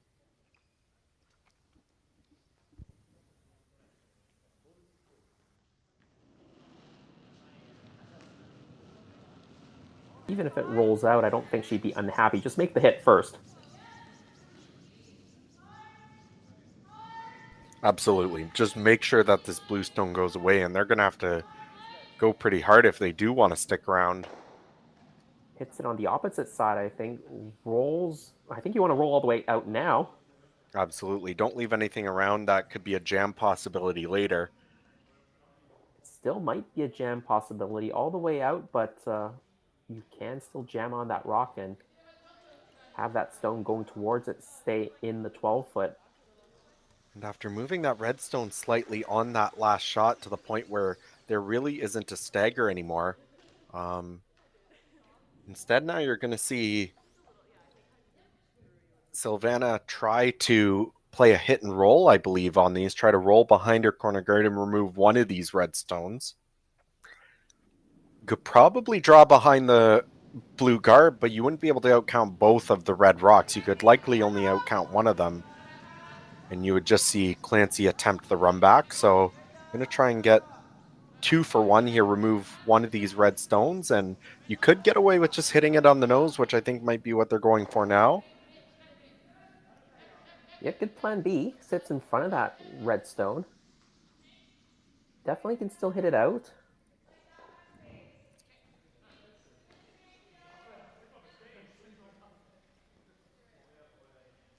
So just calling for the straight pick. It's difficult to tell with the angles. I don't think if you hit it by a close red, you're probably not jamming on that back red stone, but something to think about if you're the Grandy team.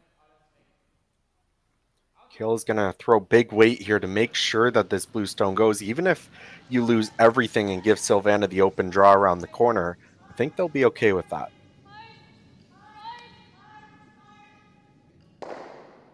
Yeah, that's what happens. They'll just jam it off their own stone. Shooter rolls into the side of the 12, maybe just biting this 8-foot. Tranzoni, she's going to go up and get around the corner guard with a draw now, get into the 8-foot, and you'll be shot stone buried.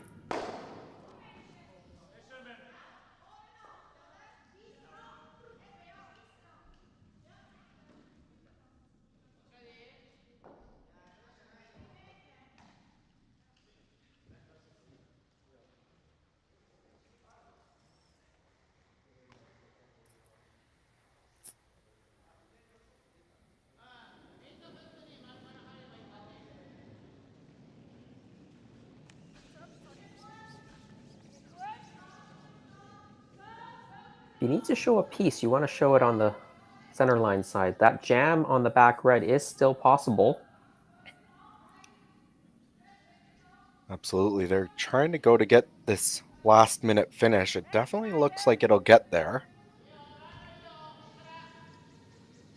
Comes into just above the T line. Pretty much dead buried. I think you're really happy with that if you're Sylvana. Definitely a confidence builder moving forward after coming up a bit short on a few draws in previous ends. I think Clancy is called for the freeze. Would you ever consider peeling the guard? If you peel the guard... That's exactly what I was thinking. This is a little bit surprising, honestly, with how big of a lead Clancy has at this moment. Nobody would falter for just walking up and peeling the guard. Of course, this is the better shot to make if you could walk the rock down and place it wherever you wanted, but definitely leaves the opportunity if you ever make a little bit of a mistake, if you bump and roll off the stone in the rings, it would give Sylvana the opportunity to possibly hit and flop in behind and set up for something more than 2. Yeah, the peel isn't completely risk-free. You do have to avoid jamming it onto the guard on the right side if you're peeling it that way, or into your own stone if you peel it the other way, but there is a lot of room. The good news there, they do roll off, but they do push that blue stone open. on the outside, so they shouldn't be in any risk of giving up more than 2 here. Absolutely. The only thing I was worried about with that shot was that's the only way you give up 3, I think. Yeah, that peel isn't easy, but it's a shot, or it's not a gimme, but it's a shot that should be made probably 95% of the time at this level. And if you do that, you almost never give up a 3 because you'll always have an open hit. And I think you're right. I think they did happen to just push that blue stone far enough. It wouldn't be a wide open hit, but Sylvana, if she really wanted to, could maybe play the come around again, and definitely risks Clancy putting a rock in a spot that you won't be able to get to. But I think at this point, you kind of have to take some risks to try and go for a big score. Yeah, almost a Christmas tree pattern as well. Over curl the guard a little bit. That'll give some cover to that back blue stone, and if they try to hit the top blue stone, it could jam into the red stone that is currently shot stone. Absolutely.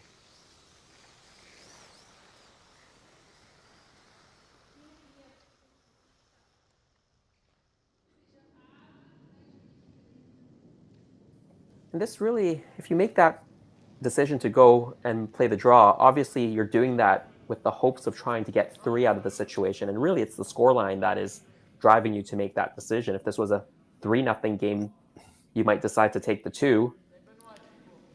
Yeah, unfortunately, with the scoreline the way it is, if you only get 2 here, so you're down by 3, all Clancy really needs to do is make sure that she puts points on the board when she has hammer, and it's going to be very difficult for you to come back. Obviously, a 3 is a big extra step in coming back in this game. Looks like they're going to try and just dead freeze that stone at the back of the forefoot, although Lena Pets, maybe a case of the lights once again.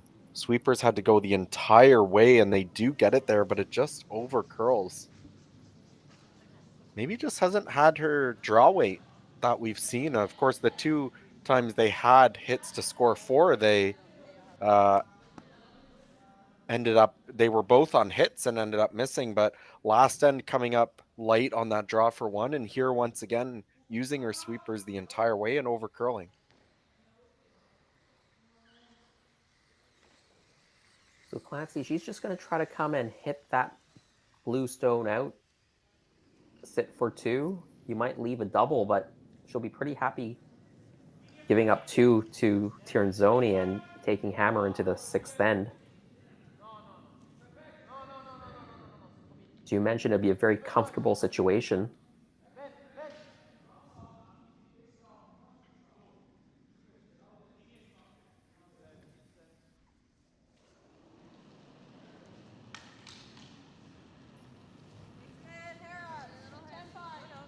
This is Clancy Grandy's last of the 5th end, up by 5. She's got $5,000 in her pocket this weekend already, trying to double that to $10,000 with a victory. That's a well-controlled hit and stick. Double's even pretty difficult now. You have to get across the nose a hair. It is certainly there, but we've seen a little bit today. These are a little bit tricky. We aren't seeing as much finish as maybe we're used to, but I don't think you really have a choice if you're Sylvana. If there's anything to score more than 1, you have to take it on, I would imagine. If the straight hit isn't there, there is always, I know it sounds crazy, but there is always the run back too. The run double? Yeah. And I think you probably have a better chance at taking that on and trying to make it for 2 rather than just drawing for 1 in this situation. But if the straight hit is there, obviously around the guard too, I think you have to go for it.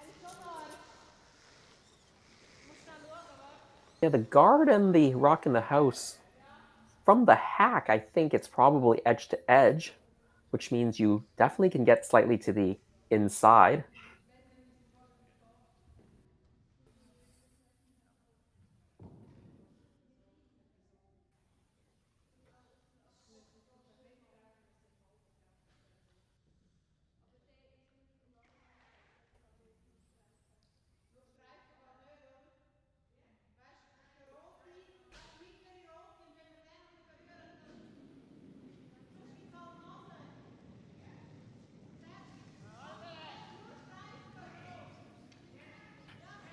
It's like they're still trying to figure out some way that they can score 2 points here. I think they agree that one in this situation just isn't enough. Now, that's not to say that if they take one, they're going to shake hands, but in terms of finding a realistic path to winning this game, it starts with more than one.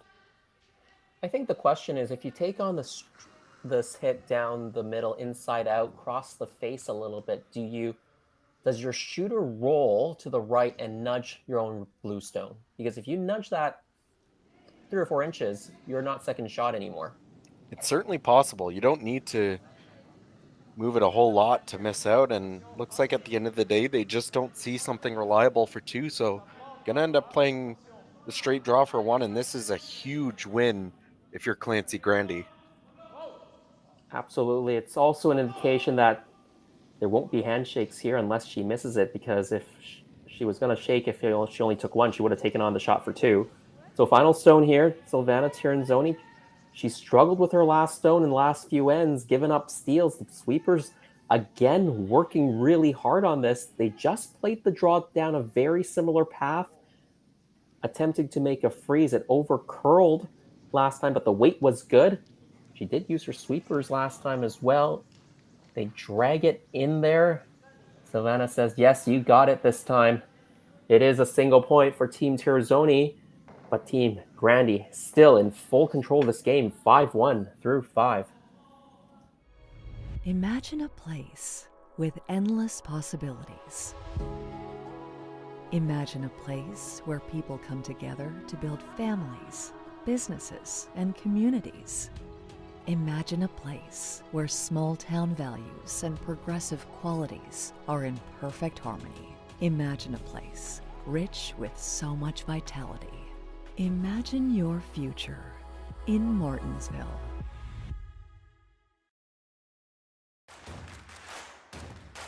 Imagine being able to stream every curling game from every sheet from any event, be it your Wednesday league game, bonspiel, or corporate event. Curling Stadium offers an all-inclusive streaming solution featuring high-quality cameras, ease of use, great reliability, and minimal installation. Offering your sponsors customizable ad space on your streamed curling games and being able to sell video packages to your corporate events for increased revenue. With Curling Stadium, you can stream to any device, be it your mobile phone, tablet, or computer. Push the feed to your desired platform, be it Facebook, YouTube, or any other social media. Curling Stadium is simply the way forward. Where it's commonplace in other sports to televise every game, we want to do the same. Curling is a global sport, and it's time it gets the coverage it needs. Make your curling club the next Curling Stadium.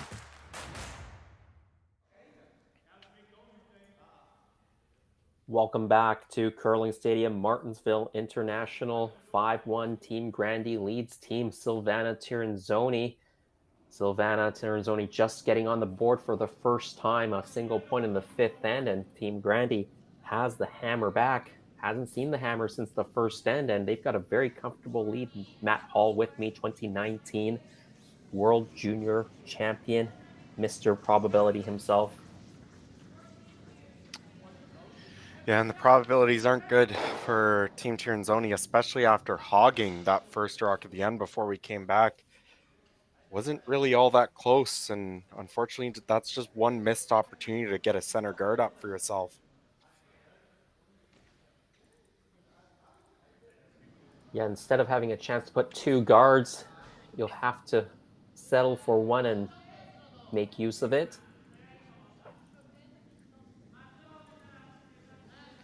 So you'll see Briar Hurleman being asked to throw up another center guard, and eventually, after this next shot, once Clancy gets the opportunity to peel, she will walk up and peel. It'll be interesting to see where she ends up putting this next stone, if she draws to the wing again, or if she's going to attempt the tick, and looks like by that broom she will attempt the tick. So looking for just through or a nice hack weight, just try and hit about a third or a quarter of the stone, move it off the center line, likely push it into the rings with how close it is.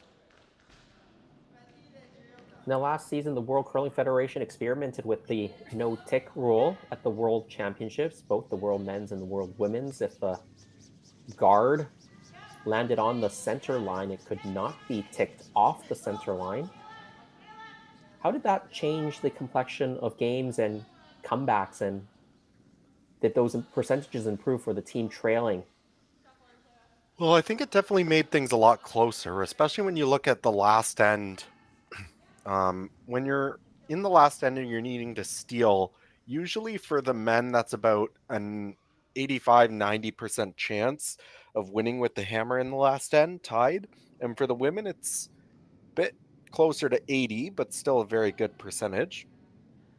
One of the things we saw with when that changed though was we saw a lot of comeback steals in close games to win in extra ends. Especially we saw, I believe, a couple losses by Carrie Anderson at the World Women's that I specifically remember off the top of my head, where she gave up steals in the last end or late in games, and the tick rule definitely came into effect then. I'm not sure if it really affects things all that much when the score is as lopsided as maybe it is right now. Definitely gives them the opportunity to uh, play the two guards and maybe be a bit more aggressive, but possibly the percentages are a little bit closer to normal in the middle of a game with a lopsided score. Definitely makes a difference when you come down to the end of the game in a tie game. Well, a mistake there by Carl Howell, putting that guard right on top of the other one on a stagger makes the double peel much easier. Doesn't get them both all the way out, but it is pretty far over now. The rings are wide open.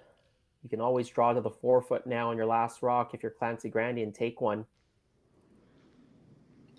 And you're sort of running out of chances here if you're Silvana Tiranzoni. Really, there anywhere you throw a guard, Clancy's going to get the chance to hit it. Now, they'll try and put it in a spot that makes things a little bit difficult. If you look at where Silvana's gesturing with her broom, if you put a guard there, both peels are, you have to be a little bit careful. Of course, you could jam the peel into the other blue guard and possibly have it roll into the rings. And if you try and peel it the other way, it goes towards that redstone at the back of the rings. Now, this slipping a little bit too deep, so one of the turns is fairly free for Team Granny. They're going to take that on with the intern. We definitely need to, well, I mean, there's no way around it. You definitely need a miss from Clancy's team now if you want to get anything set up.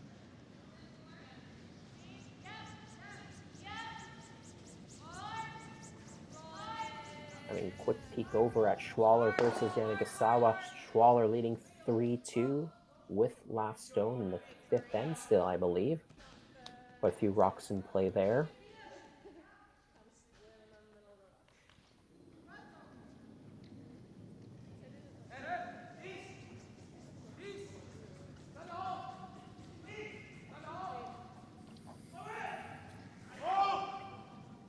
Well, you don't have your own guard right now, so trying to make use of that rock in the top 12 as a guard.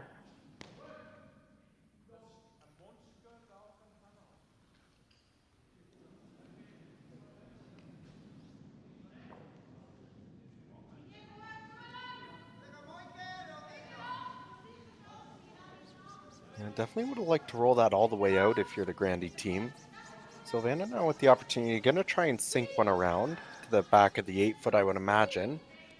Just try and keep some rocks in play, and eventually you might be able to find some place where you can make a good freeze, although this really needs to keep moving.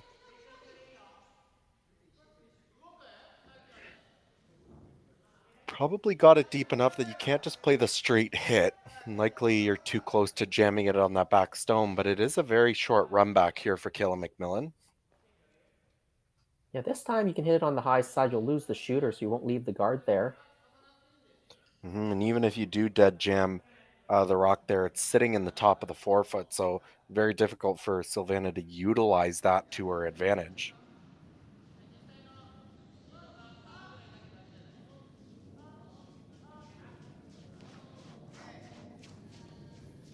Flirting with missing it here. She does go by everything, catches her own on the back. Well, actually, that still improves it a little bit. She certainly didn't need that rock, that redstone in the back of the rings. But the main objective wasn't accomplished.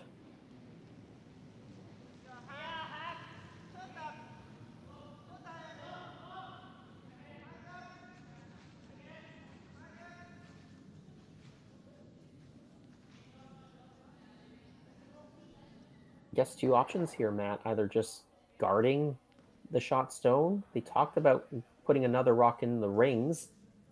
Under normal circumstances, if you were just trying to score one, maybe guarding is the most prudent call, but you are down by 4 right now. Maybe you need to take a chance and put another one in, but not a great setup for stealing more than one right now.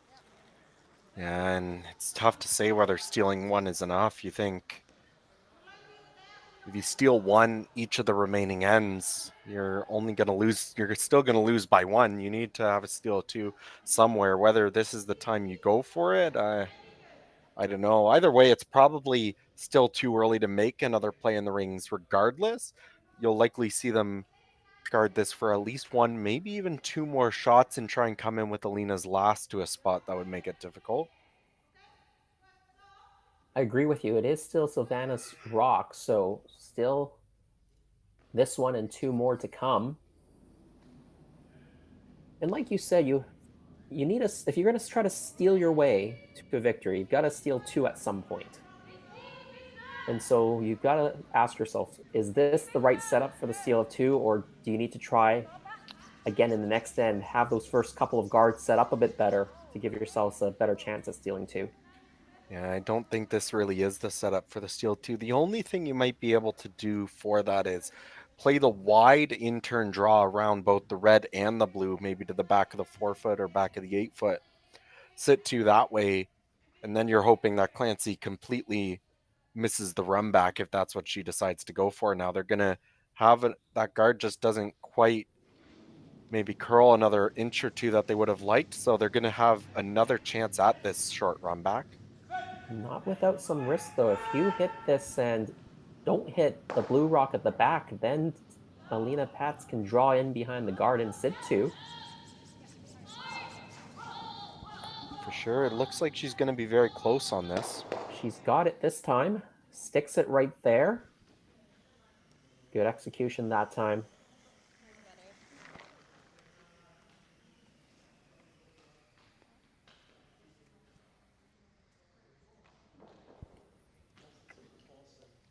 For those of you who are still wondering, the men's final is still in the 5th end, so maybe a bit of a slow game going on over there. Coming up to Skip's Rocks here, Schwaller with a 3-2 lead with the hammer and a number of their own stones in the 4-foot. So Yanagasawa is going to have to come up with something nice there.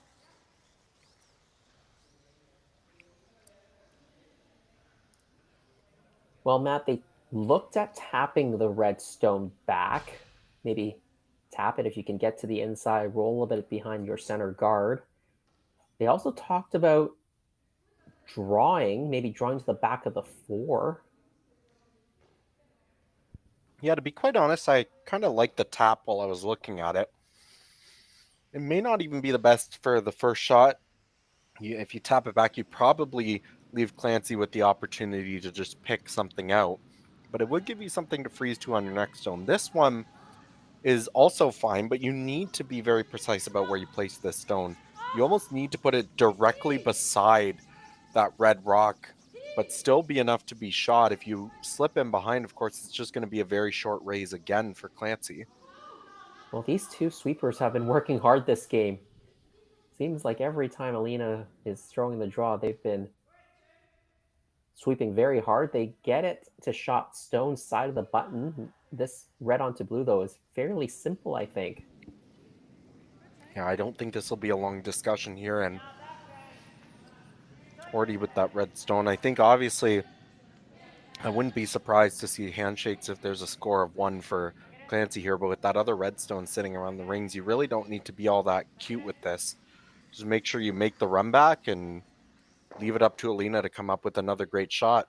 I think you'd probably like to just stuff it there. You'll still be above the tee line, and it'll make things very hard for Alina. If you ever just roll down into the open, it's just an open draw.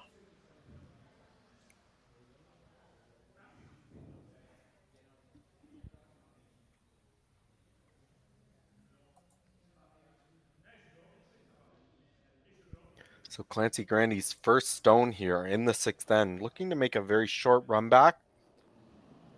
Put herself in a great position to end this game right here in this end. Short run back. Try to leave your own red rock there. They've got to sweep hard to get it by the guard. They don't. It clips it. Catches on their other red stone. The blue guard actually slips in, but it is only fourth shot. Yeah, and I'm not sure what you can do here if you're Sylvana, other than just try to straight guard. But of course, you can't just guard the blue rock because you'll leave the red short run back. And if you guard the red stone, Clancy can just come down and pick out that blue rock for a single point. So need to be very careful with this. Might end up playing some kind of tap. Of course, I think anything you do, Clancy is always going to have some kind of shot to score. I really don't think you can make things very difficult for her. Yeah, you pretty much need to get a mistake to score here.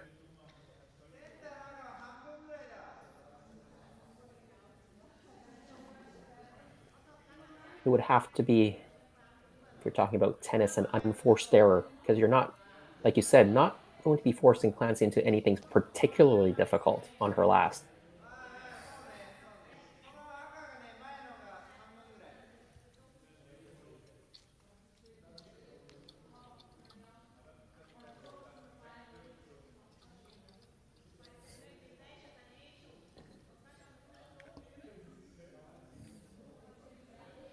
Yeah, the more I look at this, the more I'm not really seeing a whole lot for the Tirinzoni team. What Sylvana is gesturing now might be your best option, is just to play a tap on that red stone, push it back far enough to sit two, but of course that's just going to leave a nose double for Clancy. Guard, obviously, as I already went through, doesn't really make a whole lot of sense. You're always going to leave them with something.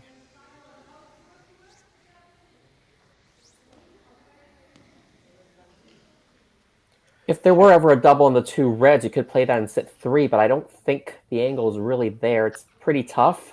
No, it might be there, but you have to hit it so thin. You have to come into the side of that red. If you threw it hard enough to get it out, you're probably just leaving that blue wide open on the button anyways, and it would be an open hit for one. You do still want to try to find some kind of tough shot for Clancy to throw.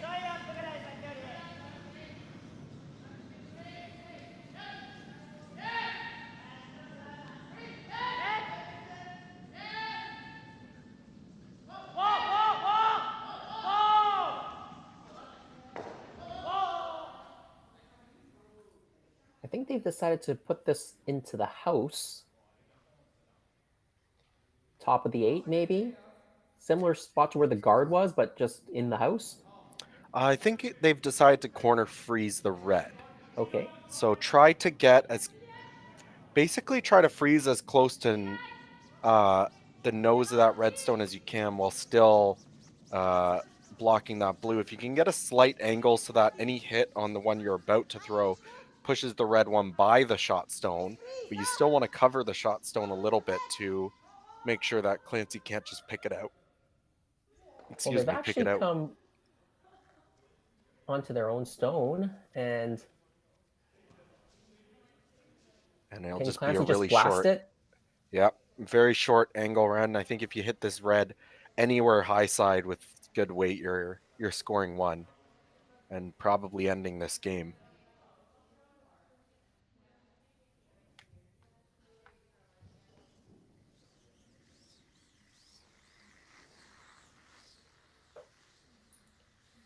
Well, Team Grandy, they've dominated this game so far. 5-1 lead over Tirinzoni.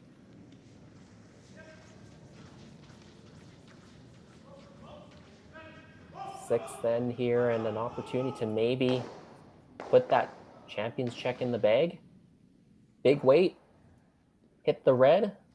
Both blues should be spinning away, and I think you can get them both out fairly easily. Team Grandy, final stone.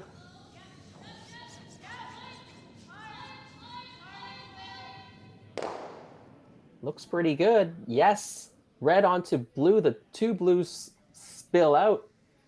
And Sylvana Tirinzoni offers her hand. It is sweet revenge for Clancy Grandy. after losing the final last weekend, and Saguenay, they take this one in Martensville.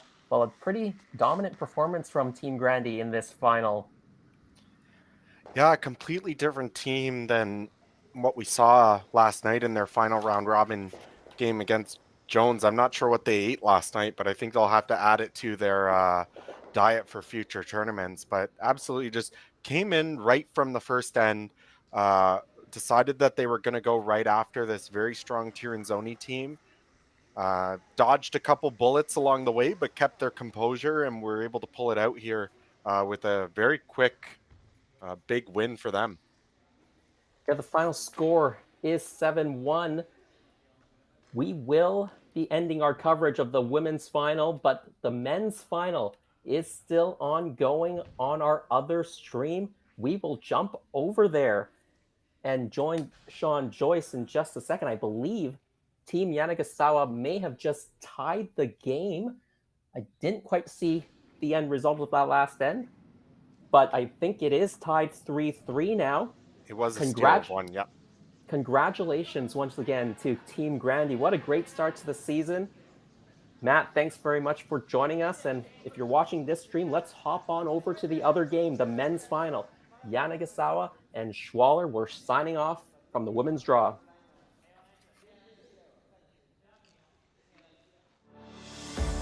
Saskatchewan, you know SaskTel, because we're everywhere. Because being everywhere keeps us connected to you. You are what matters most. With SaskTel sponsorships, we get to be a part of your community. From the dance competitions, to the rodeos, to helping discover and embrace technology across the province, we're here with you, and we're here for you. It's easy to get started. All you need to do is apply. Every year, SaskTel contributes nearly $3 million to approximately 1,000 nonprofits, charities, associations, and events in more than 200 communities across Saskatchewan. So keep dancing, keep laughing, keep discovering, and we'll be there to help, to lend a hand, and join in the fun. SaskTel cares. Always has, always will, because we are dedicated to our home.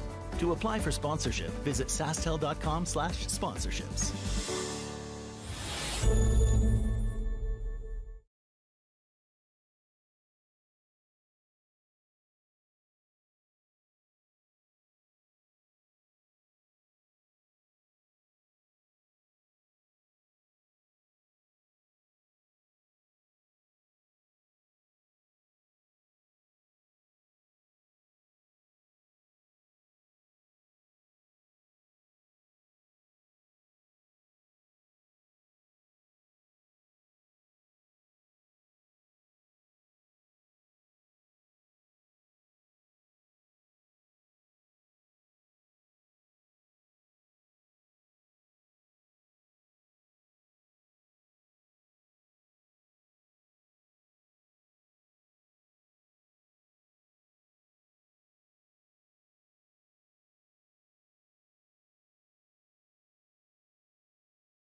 We asked Saskatchewan what they know about 5G. More speed, more innovation. It's gonna make our lives a whole heck of a lot easier. This is what 5G looks like. Better, faster. Sounds like one more G. Sounds pretty good.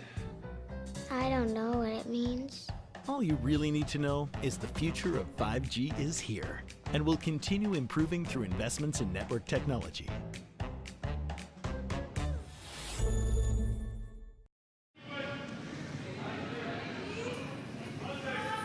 Welcome to Martensville, Saskatchewan, site of the curling stadium, Martensville International. It's playoff Monday, and we're into the semifinal round this afternoon. Thanks for joining us. My name is Jason Chang, and with me is 2019 Canadian and World Junior Champion, Mr. Probability himself, Matt Hall. I'm back again. Thanks for having me. It should be a great matchup we're looking at here. Well, this is the semifinal round, both the women's semifinals and the men's semifinals happening simultaneously. You can watch all the streams from Curling Stadium. Just go to Curling Zone on YouTube or curlingzone.com and click on those links. If you're joining us from CBC Sports Online, welcome as well. Well, our feature match here, Matt, is Mike McEwen playing against Yannick Schwaller, the number 2 seed going into the playoffs. That's Team Schwaller from Switzerland. Number 5 going in, Mike McEwen. Sorry, number 3, Mike McEwen.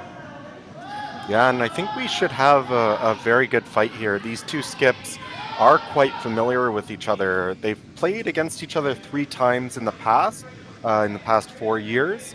Mike McEwen has a 2-1 record, but this Schwaller team is actually probably more well known to most of the people watching here in Canada as the former Peter de Cruz.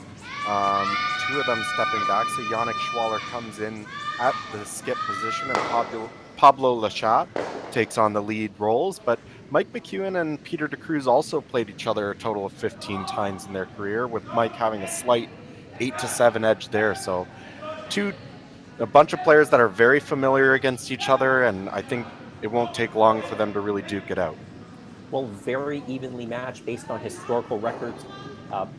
As you mentioned, the skip for the Swiss team is Yannick Schwaller. They're number 16 in the world. Benoit Schwartz, he throws the 4th stones. Sven Michel at 2nd, and as you mentioned, Pablo Lachat, their new lead. They did not meet each other during the preliminary round. Both teams going 4-1 and into the playoffs. Matt, we have a new look Mike McEwen team this year. We're used to seeing him playing out of Manitoba all these years. He's going to be out of Ontario this season. Yeah, so he's made the jump 1 province east. He's backed up by lead Brent Lang, 2nd Jonathan Buke, and 3rd Ryan Fry. Brent Lang and Ryan Fry both coming over from the Epping squads last year out of Ontario, and Jonathan Buke played with Tanner Horgan last year, and a lot of people at home might know him as from playing with Scott McDonald a few years ago. They were the Ontario champions, represented Ontario at the Brier. Yeah, and as mentioned, both teams, they came through the preliminary now with the 4-1 record, but due to draw shot challenge, Team Schwaller, they have hammer in the first end. Yeah, and I think that's huge. We talk about how important the hammer is. For someone like Colton Flash, who went through the round robin undefeated, he's quite happy because he's going to have the hammer automatically. But for these 2 teams hoping to sort of fight their way through, you have to try and get that big advantage. It's about a 60 to 65% chance advantage starting with the hammer with 2 top men's teams. So really important that they got it done, and McEwen was able to do it. Well, lots of rocks already in play, Matt, but just to keep everyone up to date, there are 3 other semifinal matches going on. Colton Flash, he went 5-0, top seed on the men's side, playing against number 5 seed Riku Yanagisawa of Japan. He went through the round robin at 3-2 and actually had to play a quarterfinal match earlier this morning, defeating Steve Laycock 6-4 on the strength of a 4-under in the 6th end. And on the ladies' side, Silvana Tiranzoni playing against Chelsea Carey. Chelsea came through a quarterfinal this morning as well, defeating the local team from Saskatchewan, Nancy Martin, 7-4. She had a big steal of 2 in the 7th that took her home. And Team Unjigim from Korea playing against Clancy Grandy, now out of BC. And Clancy Grandy, she had a rematch with Jennifer Jones. They played last night in the last preliminary round draw. Jones took that one last night, but earlier this morning, Grandy defeating Jones to make her way into the semifinal. And we just saw a flash here by the McEwen team. We'll get to that. But as I look over, as you're talking about the different scores, That Sylvana team, they must have gotten through practice pretty quickly because they're already in the second end. Sylvana with a 3-0 lead over Chelsea Carey. Yeah, quick start there for Sylvana Tirinzoni. She did go in as the #1 seed on the ladies' side. No one went undefeated. 4-1 was Tirinzoni, as well as Unji Kim and Clancy Grandy. Nancy Martin also at 4-1, and Jones and Carey, they snuck in at 3-2, avoided a mess at 2-3 by winning their final preliminary round games last night. Now looking at this game, Schwaller wasting no time capitalizing on the mistake by Mike McEwen's second, John Buke, on his first stone, slipping just past that rock on the button. Schwaller comes right down, locks another blue stone in there, and it's going to take some work to get that out. Runs it back, jams it straight on, leaves the center guard there.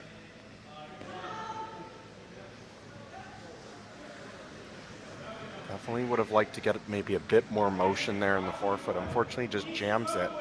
Rolls to basically frozen on that red. One of the good things, it does expose that shot stone on the button. So Mike, if he ever gets the opportunity to remove that, may be able to roll somewhere nice to sit to. But I'm sure if you're Benoit Schwartz, you're not really interested in giving him that opportunity to do that. So probably just going to guard this up for the time being. Of course, Yannick Schwaller is the skip on this team, but Benoit, of course, the longtime fourth rock thrower for Peter de Cruz. They decided to stay with that lineup, so Yannick does throw the third stones. So you're suggesting a guard probably want to wrap a piece behind that red guard, right?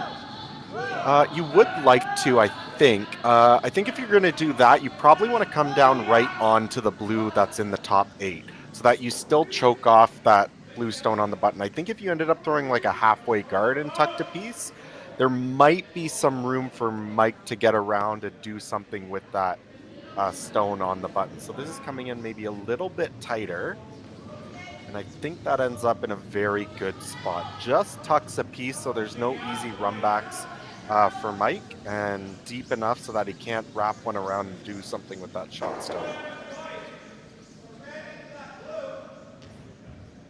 Like they're taking a look at probably the double peel. Of course, those two rocks on the center line are Mike McEwen's biggest issue. So if you can get both of those moving, even if he runs it into the blue that's frozen to the red, just gets stuff moving out of the way, that's probably a better scenario than the one they find themselves in right now. See McEwen playing the red stones. They do have a red stone in the ring, second shot stone, but shot stone belongs to Team Schwaller. Yannick, they've been kind of the #2 ranked team over the past quadrennial to that Peter de Cruz rank, and now, of course, Schwaller hooking up with Benoit Schwartz. And we saw Yannick's former teammates here this weekend, the Michael Brunner squad. They had a pretty good start to the weekend, but just faltered a little bit. Were unable to qualify for the playoffs. Gets a bunch of those guards moving. Of course, couldn't move the shooter out of the way. It was hard for the shooter to roll over to get that much action on the other guards. Yeah, I think he wanted to hit that maybe a bit thinner and over the top. At least I think it was more important to get everything off the center line. If you left that corner guard there, I'm not entirely convinced Mike would be all that worried about it. But as it is, he leaves the shooter there. It is his color, so guess he could run it back. Although with that angle on the blue-red, there's not a lot of good prospects here for Mike at the moment. What is good for him, though, is that he will always have both sides to score. He could always throw a wide out-turn draw, grab full forefoot for his 1 point, and if that ends up being blocked by Yannick Schwaller, you could also throw the in-turn and maybe just chip that red stone in. You don't have to move it a whole lot to score. I'm going to replace the guard here, I think. About the similar spot as the last one. Try to touch. That doesn't quite touch the center line, but I think that's okay. Yeah, I think it does the job. Only thing about leaving it out there is it does leave this run back. You hit it on the nose, you can pick out the shot stone. and leave 2 red guards up defending that blue-red combination. Of course, it does come with some risk if you play that. If you ever hit it a little bit on the high side, you could run it into that blue-red combination, and worst case scenario, leave Yannick sitting 3. So they do have to be careful, and I think that's why Mike is now discussing the option of just going for the double peel. If you sort of get rid of all the guards, it's difficult for Yannick to guard everything.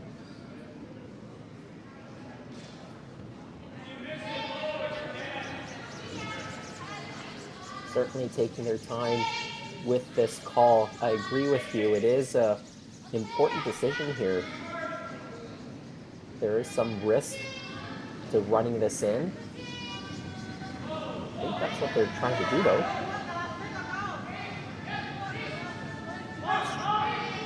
Straight back. It is on an angle. I don't think this is good. That's the miss that you were worried about, Matt. Yeah, and just really bad luck to...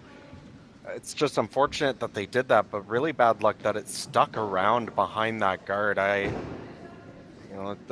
These prospects are looking very bleak for Mike early on here in this end. Might still be the opportunity to run that stone back on Mike's first to get stuff moving, and there is still room to draw. So it's not all over for Mike at the moment, but definitely with their backs against the wall here in the first end. Yeah, you can see from that overhead shot, the blue rock about 2/3 into the 4-foot, so you can catch a bit more than the 4-foot. If nothing else changes in this end, Mike McEwen can still draw for the 1, but would be drawing under a lot of pressure.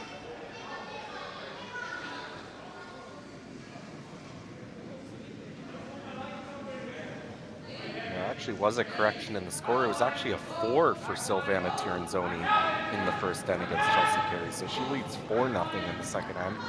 We also saw a steal of 1 by Clancy Grandy against Team Unchi Kim in the other women's semi. So already the women are maybe showing up the men out there, making it quite exciting for the fans, I think.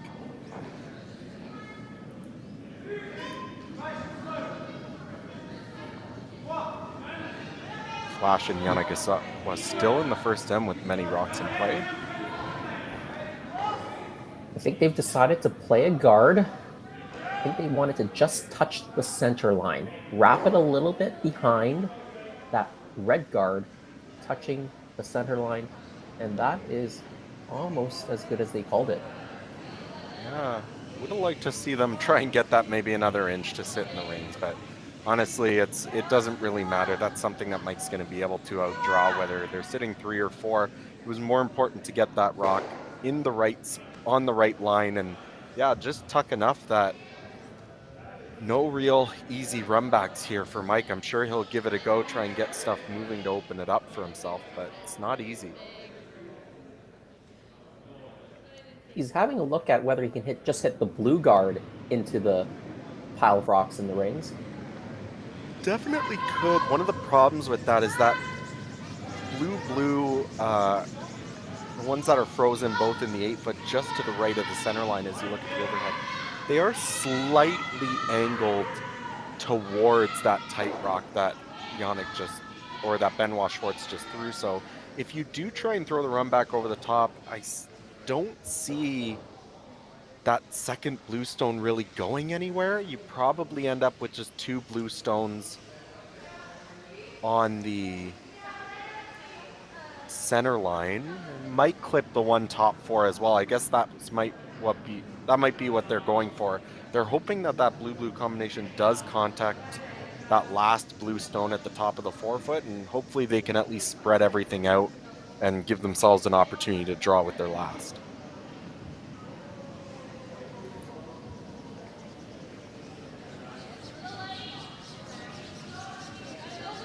How tight do they need to get to this guard here? Looks like they need to get fairly tight to that red guard. Well, I think if you paper by the guard, you're pretty close to jamming. I think you're probably looking at about a half rock. So he does have a little bit of space past the guard, but definitely will need to cut it fairly close. Well, he's not looking for anything fancy here. Just get a bunch of stuff moving, give himself some room to score. He just papers the guard. Luckily, does move that blue guard away. Didn't move that blue guard away. Team Schwartz, or sir, excuse me, Team Yannick Schwaller, they can have made it really, really difficult. They still can make it very, very difficult for Mike McEwen on their last. Yeah, absolutely. If he didn't move that blue stone, they would have had the opportunity to probably draw somewhere and really sort of put the nails to him. But they do move it out of the way. Unfortunately, that wasn't really the stone that Mike was worried about. He's more worried about these ones at the top of the forefoot. And as I said earlier, there's still the opportunity to draw to either side of the forefoot, but first end, when you might not exactly know what it's doing out that wide, not what Mike wanted to be facing here. I like what Benoit is saying. Maybe put one top 12 and partially guard that out-turn, counterclockwise draw path. That side seems to have a little bit more room to draw to than the in-turn side.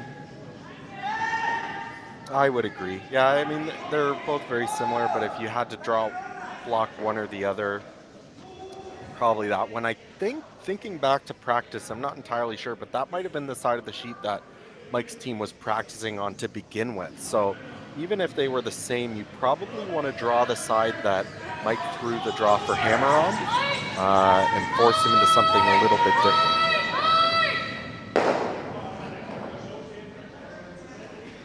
Having a lengthy discussion, though, this is an opportunity, and I think they recognize what they might have going here. They want to make sure they get this call right.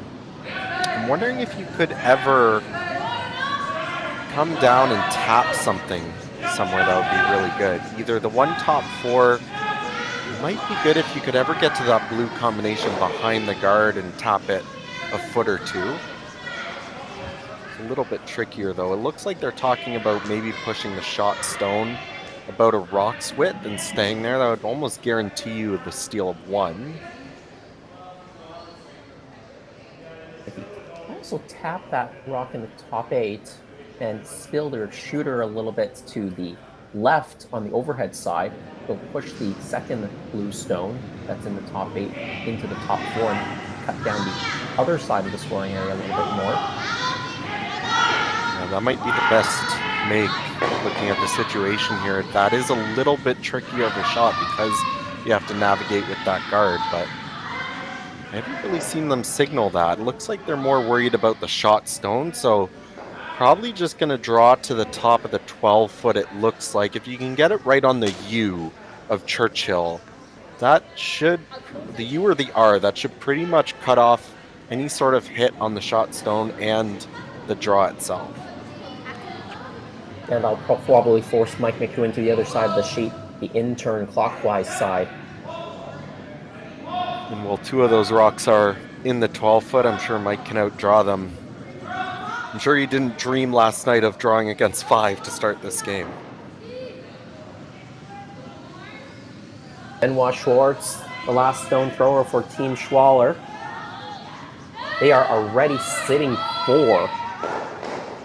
And now looking to block off any draw or takeout on this right-hand side of the sheet, as you see it from the overhead, the left, from the player's vantage point, on the left side from the overhead. And they do get it into the top 12 on that U. Might be a little port there, though, to actually hit the shot stone. Definitely. I think they maybe would have liked that to curl another couple inches, although that's a tough port. Yeah, it's not an easy port, as we say. Like, it might still be easy. The problem with the port is if you're ever off one way or the other and you tick one of the blues, you're probably giving up a multiple steal. At least with the draw, as long as you're confident that you can hit some piece of the forefoot, you're going to cut down the steal to at most 1.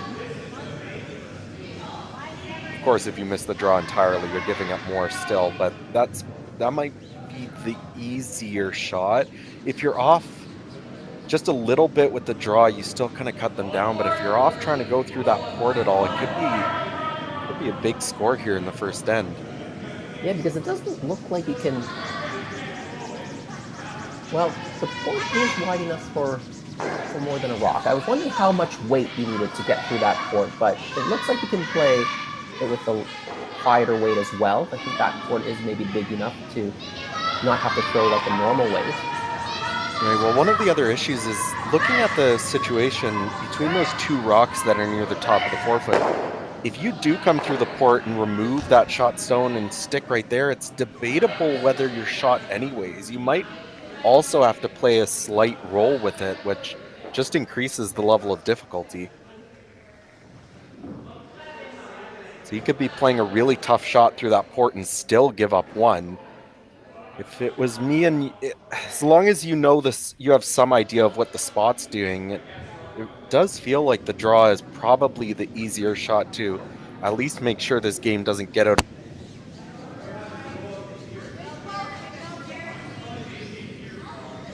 I would tend to agree with you, Matt.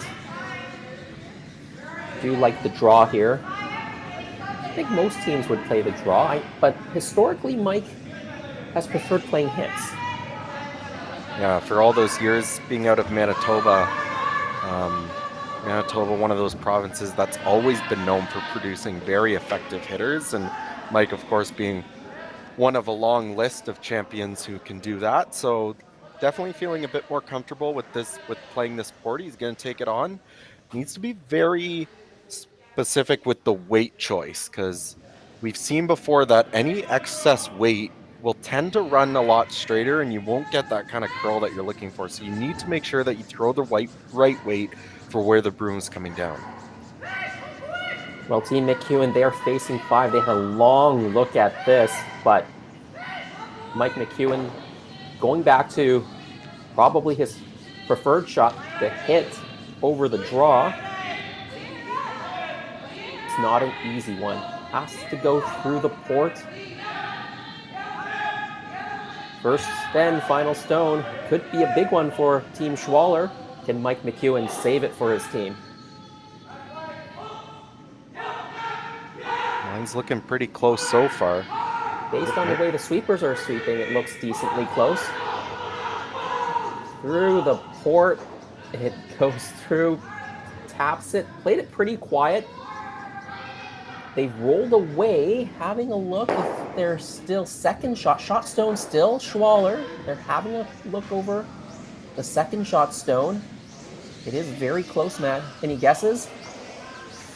I've already embarrassed myself once or twice this week, but if you're going to make me choose, I'm going to say blue. I'm going to give it a guess. Well, I actually agree with you, and I think they're going to go for the measuring device here. Well, a wonderful shot nonetheless, whether it's a steal of 1 or a steal of 2. That was loads of pressure and not an easy shot for Mike McEwen in the first end. Yeah, and with that kind of weight choice, like, I'm just a bit surprised. I mean, I don't mean to question Mike's shot calling ability. He's obviously done a lot more than me in his career, but I'm just a bit surprised, like, if they were sweeping it for straight. So if that's the best that you could have gotten out of that shot was like a steal of 1 or for sure, or possibly a steal of 2, I'm just surprised that he didn't go for the draw. And it could be one of those things that they just haven't thrown that spot all weekend. They just didn't know what it was going to do. But we'll see here as they measure the stone what the outcome ends up being. Ryan Fry taking the reins of the measuring device. They'll have to do this themselves without officials. Now they've swung it across to the red stone. And are they going to tell us? I think it was blue, but so we'll wait for confirmation. We think it's too blue for Team Schwaller. We'll come back in a second and confirm that scoreline.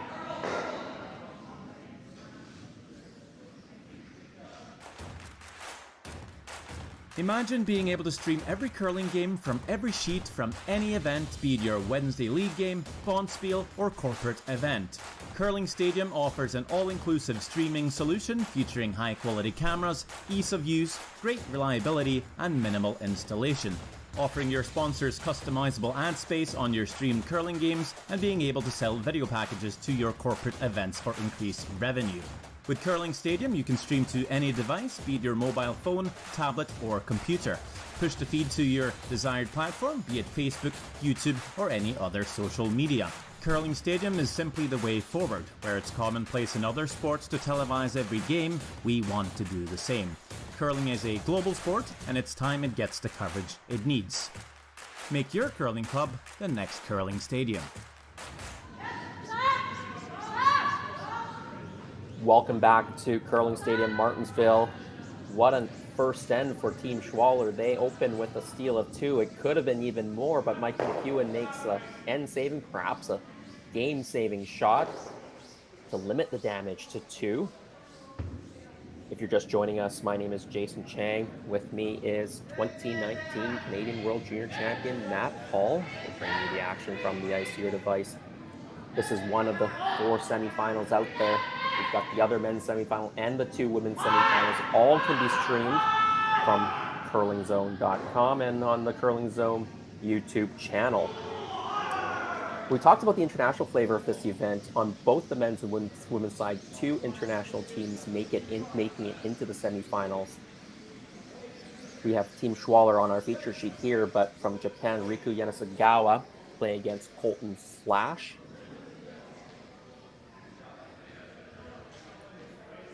Team Flash took 1 in the first. 1-0 lead for them, playing the second as well. And the other Swiss team, Silvana Tirinzoni on the ladies' side, they took 4 in the first, but Team Carey, they've come back with 2 in the second, so it's 4-2 after 2 ends of play.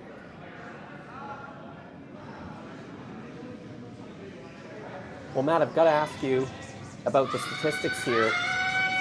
They're not good. If you're up 2 in the first end, what are your chances of winning the game? It's about 80% at the top men's level, and so obviously after winning hammer to start that end, you'd think Mike McEwen's around 60 to 65%, and giving up that steal 2 drops pretty much to 20. So definitely a big swing there, and obviously still lots of game to play. I don't mean to say this game is over, but at the highest level, these teams are so good at defending these leads, and not only that, now sort of Mike's fighting against the momentum. And Yannick's team played an excellent first end, and Mike's team just didn't seem to have their A game. That's not to say they can't find it. I'm sure they will bounce back and make this a closer game than that first end appeared to be, but they're going to really have to get themselves in gear, or else this game might get out of hand really quickly. Well, Brent Lang, they were trying to get that by the guard. They just rub it and is wide open in the rings. You talked about an 80% chance for the top level men's team when you score 2 to open the game. Is it different for the women's game? It is a little bit different. So it's slightly smaller. It's about a 75% chance for the women. Generally, the women's stats tend to skew a bit more towards the 50-50 split in most situations, but obviously, especially at the highest level, the differences aren't really that big. It's usually around like an 80% to a 76% kind of thing. Now, we talked about the shot selection in that last end from Mike McEwen.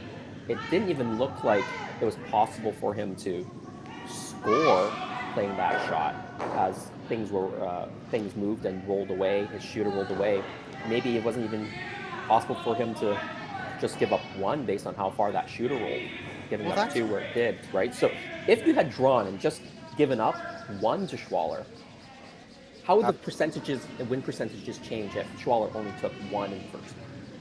You're down to just around maybe 40%, maybe a bit better than 40%. So still would be a big swing from the 65 that maybe he started the game with, but definitely something that, it's still a game and you're still sort of battling it out. That extra point is absolutely huge. And what I was really surprised with was based on the sweeping that they were taking, it didn't seem like they were necessarily worried about that rock. It kind of seemed like it was doing exactly what they were planning for.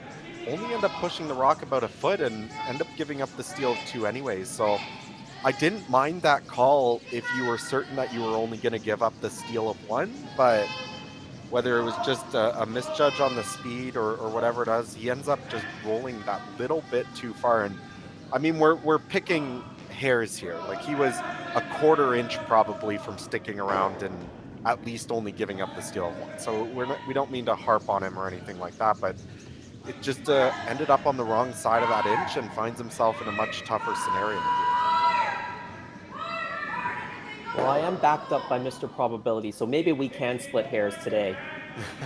I'm sure we'll definitely be doing a bit more of that. But looking at how this end is shaping up now, Mike's team was able to sort of get a couple blue rocks moving, and Yannick's team ends up hitting and just rolling out with their own stones. So now the free opportunity to try and sink a rock around this guard and set up a possible 2 score to tie up the game here. Obviously still plenty of rocks to come, but looking like a pretty good setup for Mike. Yeah, opportunity to make use of this corner guard without a center guard in play. Wraps it around, very nicely done. You can see a piece on the outside. One of the problems you do have to be careful with, and it's a bit easier because that guard is isn't quite as tight. If you ever were a little bit tight and you chip that guard, depending on the weight that you end up throwing, if you chip it too much, it's going towards the rings. That's the only thing that you would be worried about with this shot. So, especially going out wide to a spot that nobody knows, wouldn't be surprised. And yeah, it looks like they've decided against it. They're just gonna probably play the run back. One of the great things about this is if you make it really good and you run this guard over the face of the other stone, you're rolling to the center, and if you ever get a little lucky, you could roll in front of your own rock over there, and that sets up a guard for yourself.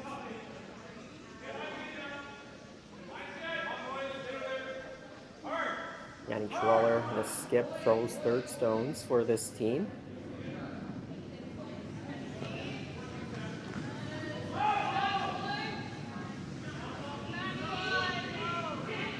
They are taking a run at the red Brett. They make it. They do leave the corner guard though, but really nice shot, gets the one out of the rings. Mike, if he's going around the guard now, they're going around the blue guard.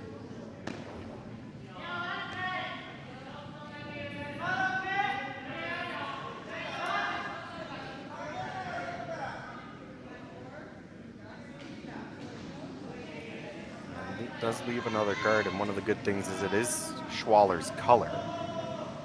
Meaning if they do have to play the run back again, you're always a little bit more comfortable running back your own stones.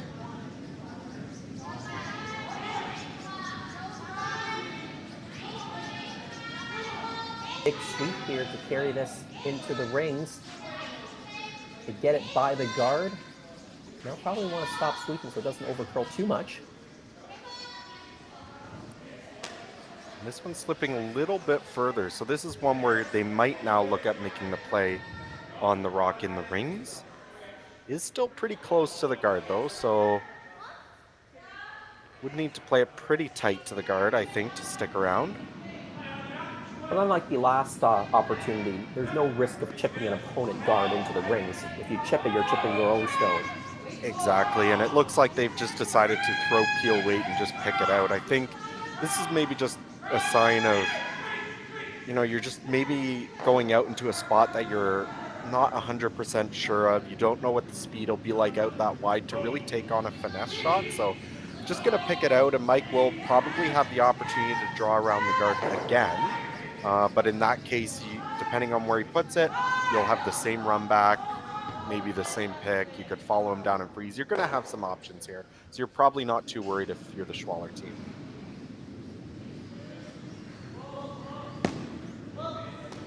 Chelsea Carey, Silvana Tirinzoni, they just wrapped up the third end, and Chelsea Carey has stolen one in 3. That game is now 4-3, Tirinzoni leading. Remember, Silvana Tirinzoni, they opened with a 4 in the first end. And over on the Grandy side, they steal 3 in the second end. So they're up 4-0 on Team Gim. Gim, remember, got the bye to the semifinal by virtue of their better draw to the button ranking. Yeah, all those three teams, Tirinzoni, Gim, and Randy finishing the round robin at 4-1. So those draw shots deciding who was the number 1 and number 2 seed. And of course, if you were number 1, number 2 with the bye to the semi, you didn't have to play this morning. You're probably a little bit fresher as well. Well, it's that age-old argument, right? Do you want that? Maybe you are well relaxed, probably got a nice night of sleep, but that other team gets the chance to sort of have an entire game of practice this morning so they know what the sheet is going to be doing. And one of the things that we saw when I was on the call with Sean for the Grandy Jones game this morning is that the ice seemed to be a little bit straighter. Whether that was just the rocks not being quite as sharp as maybe they started during the weekend, or something about the weather outside, who knows, but we just didn't quite see as much big finish as we were used to seeing all weekend. And here we see Benoit Schwartz under curling a little bit, so something to keep an eye on. We might be seeing a little bit less curl, and for those teams that sort of had the morning off, might be something to keep an eye on if they're able to adjust quickly. With the format of the way it is with a preliminary round or a fixed number of game preliminary round, none of the teams have a super long break in between games. I know in a triple knockout, if you go through win and into the quarterfinals, you sometimes have a day and a half to wait before you play your quarterfinal game. That can be really, really tough. Absolutely, and I was watching sort of the schedule as we went through the weekend. It was always really interesting. There were definitely some times where I'm not sure if anybody got an entire day off, but there certainly maybe seemed to be the odd time where you wouldn't play at all until the last draw of the day, and then some other time you might play back-to-back draws. So I think everybody sort of got a little mix of rest and back-to-back games and things like that they had to deal with, but certainly nice that there's nobody who's, in a triple knockout, like you said, if you win through the A side, sometimes you have an entire day and a half, 2 days off before the quarterfinals, and that can be something that's tricky to deal with as well. So looking here, the opportunity for Mike to sit too. He was originally calling a hit and roll to do that. I think that is still the call. You definitely want to roll to the far side, other side of the sheet. You don't want to group up these red stones too much.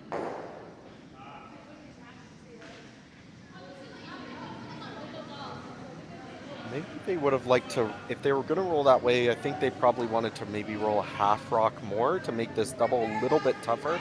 As it is still fairly thin. This is not easy by any means, but by leaving it there does give Benoit Schwartz the opportunity to escape this end with most likely a blank.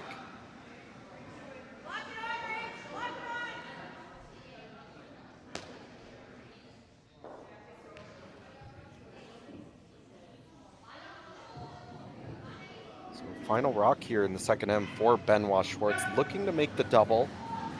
Take away the opportunity for Mike McEwen to score 2 to tie the game. On it early, It is thin. They get the contact. Everything spins out. So this will be a fairly routine blank for Mike McEwen.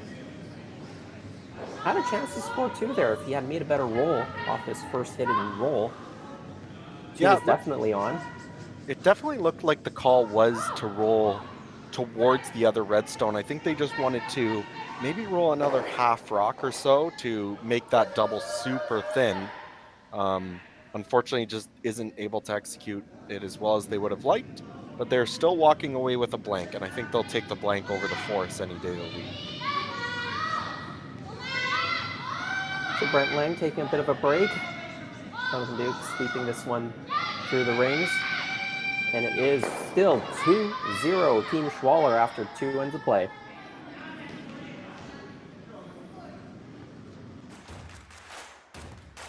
Imagine being able to stream every curling game from every sheet from any event, be it your Wednesday league game, bonspiel, or corporate event. Curling Stadium offers an all-inclusive streaming solution featuring high-quality cameras, ease of use, great reliability, and minimal installation. offering your sponsors customizable ad space on your streamed curling games and being able to sell video packages to your corporate events for increased revenue.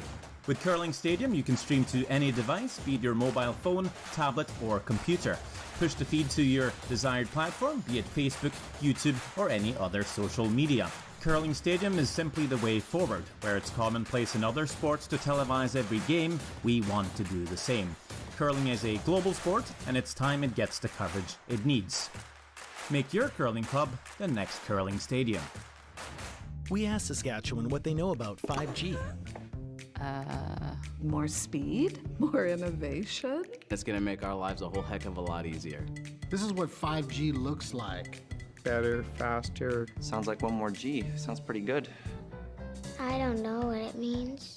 All you really need to know is the future of 5G is here and will continue improving through investments in network technology.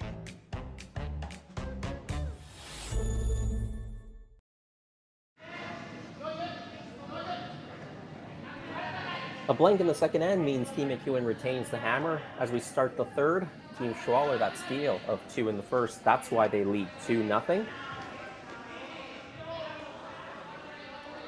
We talk a lot about even ends and odd ends, and Mike McEwen, they blank an even end, but when it didn't set up at the end, obviously, the blank was the better option rather than taking one.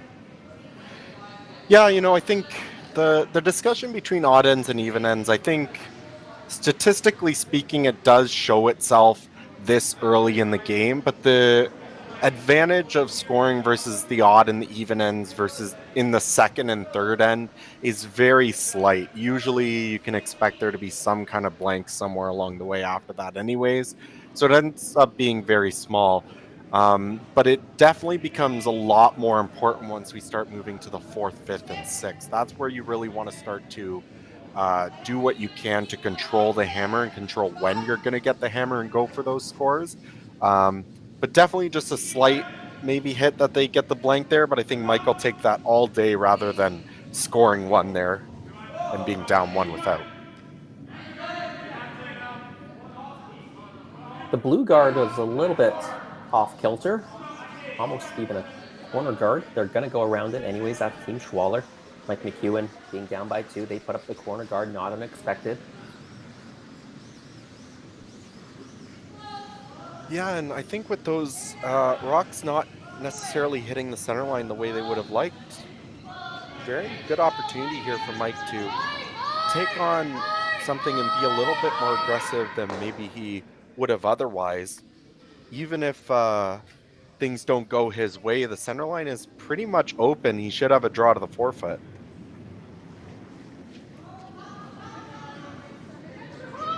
So asking Brent, he should have a draw. Sorry, Matt, he should have a draw to the forefoot, but didn't want to take it in the first end. No, and so he hasn't really had the opportunity to throw a draw yet, other than that small tap, I guess, was just sort of a heavy draw. But asking Brent Lang just to try and lock down a stone onto the corner of this blue rock. Doesn't want to roll off, though. This looks maybe a touch heavy. I think they got enough curl that it's still mostly buried behind the guard, so pretty good.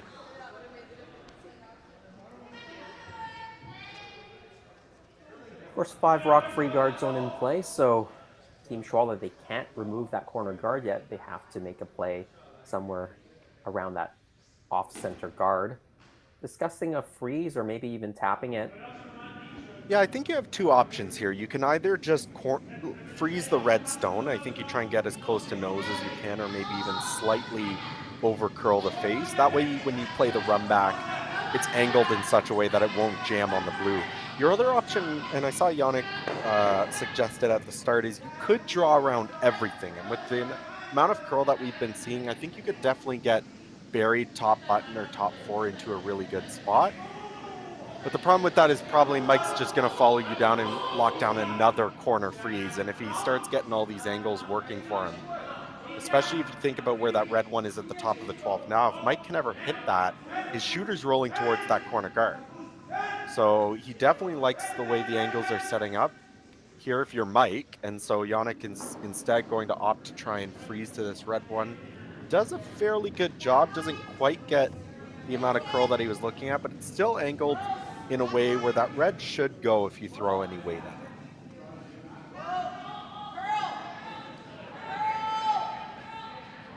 Well, you're suggesting now that the angles aren't quite as good for McEwen. Does he try to change the angles again? He's motioning to just draw around everything himself now. Well, you have a couple options here. That blue rock is the shot stone, but it should be accessible eventually if you want to play it. So it looks like what they're going to try and do here is just draw around the corner guard. Yannick will probably have to either make a play with the run back on the corner guard. I don't see him making a play on those center line stones at the moment, at least. So if he ever misses the run back or the double on that side of the sheet, then Mike will eventually have the option of walking over and removing the shot stone.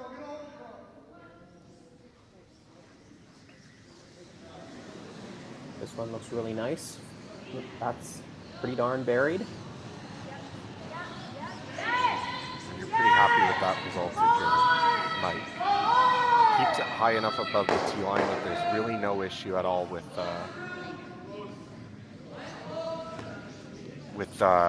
waiting for Yannick to freeze it, although it looks like he might try some kind of heavy draw. You don't need to remove this red rock. At least if you push it out into the open, it's something that you can deal with later, and in that case you'd be rolling towards the center line to sit too. Even if you touch the guard, your shooter's probably going to roll into a good spot for yourself. Well, it is coming close to the guard. Can they hold it on the sweep? They just graze it, and that's probably the worst thing to happen with that rock, is just grazing the guard, because the guard doesn't go anywhere. Redstone's still fully buried, and you've got nothing out of your shooter. Absolutely, and you know that we see that a lot at this highest level, probably a lot more than we should have. You know, there's nothing wrong with putting faith in your sweepers, and it definitely looked like they had the opportunity to get that by, but if you're going to wreck on the guard, you need to move it out of the way. So it would have been much more prudent to sort of bail halfway down on that shot. Make sure you move that redstone out of the way and roll your shooter into a good spot. Fortunately, just whisker it. Don't move it anywhere, so Mike is still sitting shot. Now it looks like he's taking the opportunity to draw a second stone around there now.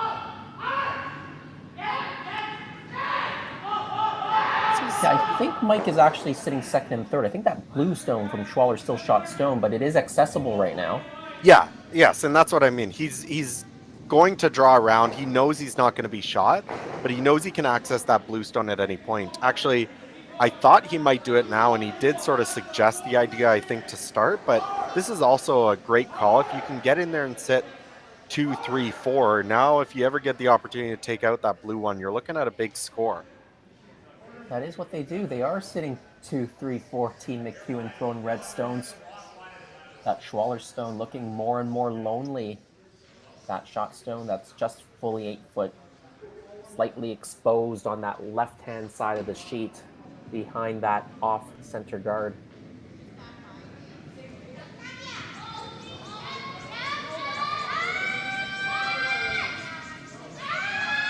If you want to be really aggressive, I suppose you could draw around everything and sit 2, top 8, back 8. Absolutely. Only issue with that kind of thing is if you ever go a little bit too deep, of course, Mike can access that blue shot stone right now. You don't want to put it into a spot where he can just make the double regardless.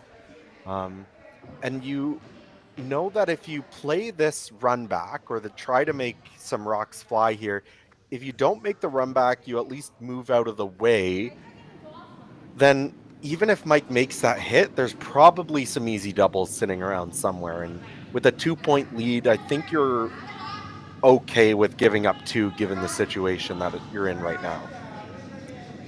So yeah, Schwaller, he's looking for the run back. He might even get all of them to go away at the right angle. I think he's going to jam it though. Redstone jams. The other one rolls to the side of the 8 foot. Now Mike McEwen is shot stone. Oh, but you know, almost deceptively good with the result there. Interestingly enough, that red one that was rolling across the rings, if that rolls a rock or two less, then Mike wouldn't have the opportunity to get this blue stone out. It actually rolled about a rock far enough that Mike can now hit this out. And if it had rolled a little bit less, yes, he'd still be shot, but the opportunity for a big end wouldn't be maybe as prevalent. Now as it is, it might be there to sit 4. You might be able to remove that blue stone. And if you can get enough of it to keep your shooter on, you would be sitting 4. Granted, with still a couple guards that Yannick could save the end by going around. In curling, it's always a little bit of a cat and mouse game, or when you go for it, right? And this is the moment where they're thinking about, do I need to make a play on that blue stone now? If I wait one more, is it too late, or is this the right moment? I think if you go too early, it gives the other team more opportunities to make doubles or triples and kind of get out of the end.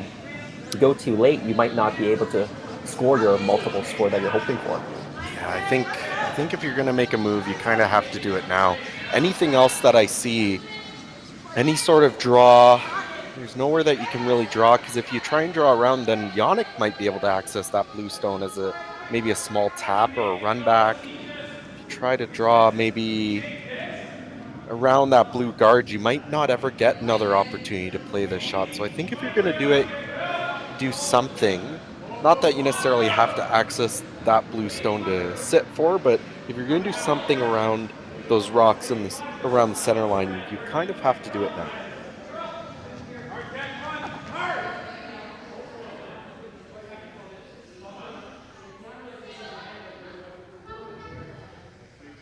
I guess there's a couple ways to jiggle it. One is moving the blue-red-blue combination as you see it closest to the center line. The other is just to make a direct play on that blue stone.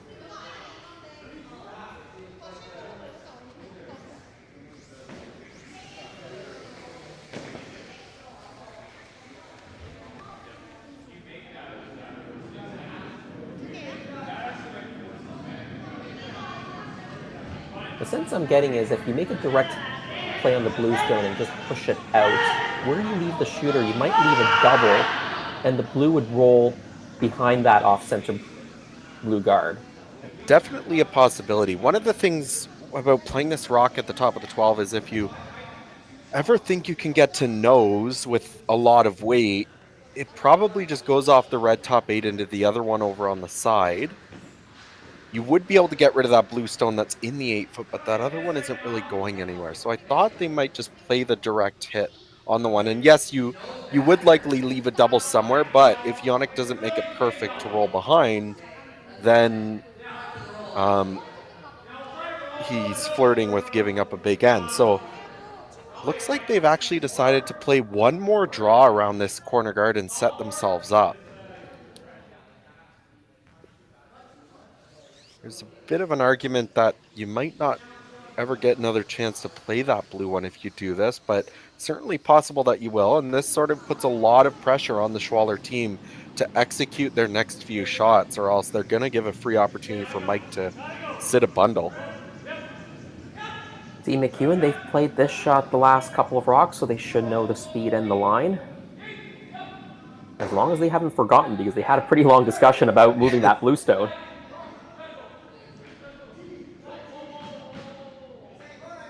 Looks pretty good.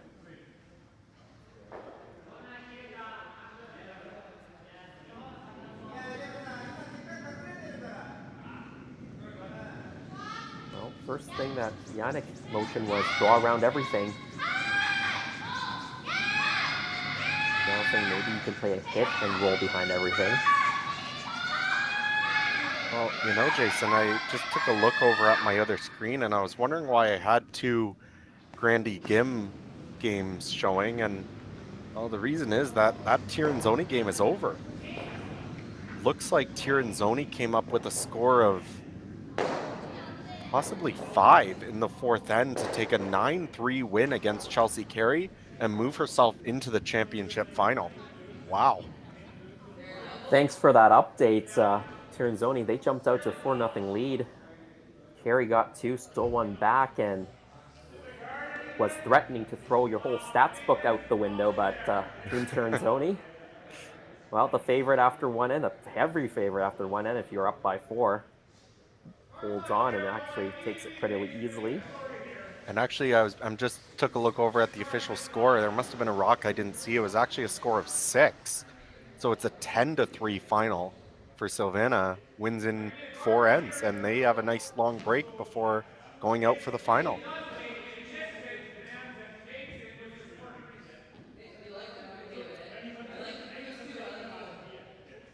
Yeah, they can grab a bite, regroup, maybe debrief, and prepare for who they might play next. Of course, the other semifinal, Inji Kim from Korea, Clancy Grandy, now representing BC. She was a longtime player out of Ontario, teaming up with the young BC squad there.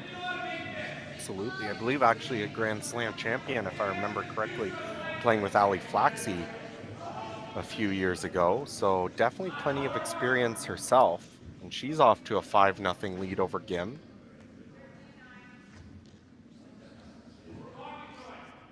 And if they were to actually that I think about it, if Clancy Grandy was able to hold on to win that game, that'd be the second event in a row that would have Tirinzoni facing off against Clancy Grandy in the final, where Tirinzoni won it in the summer series last weekend.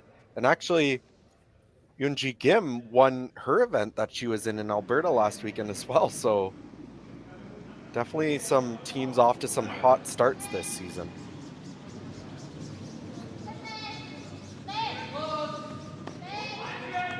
Well, based on where they put the broom, I believe they're playing a hit on that rock behind the corner guard and trying to roll it behind the path of stones, just off center on the left-hand side of the center from the thrower perspective. I think so. I'm trying to remove one of those reds, and I'd like to roll at least 4 or 5 feet to get around, but there's a lot of reds sitting around. If you don't come up with something good here, you could be in some trouble. Yannick Schwaller, they're up by 2, under a little bit of pressure in this end, sweeping it hard. It's going to be very close. The roll, will it go far enough? Yes, it does. It has a bit of real estate to hit here because there are so many rocks there. It will stop. Having a quick look, who shot stone?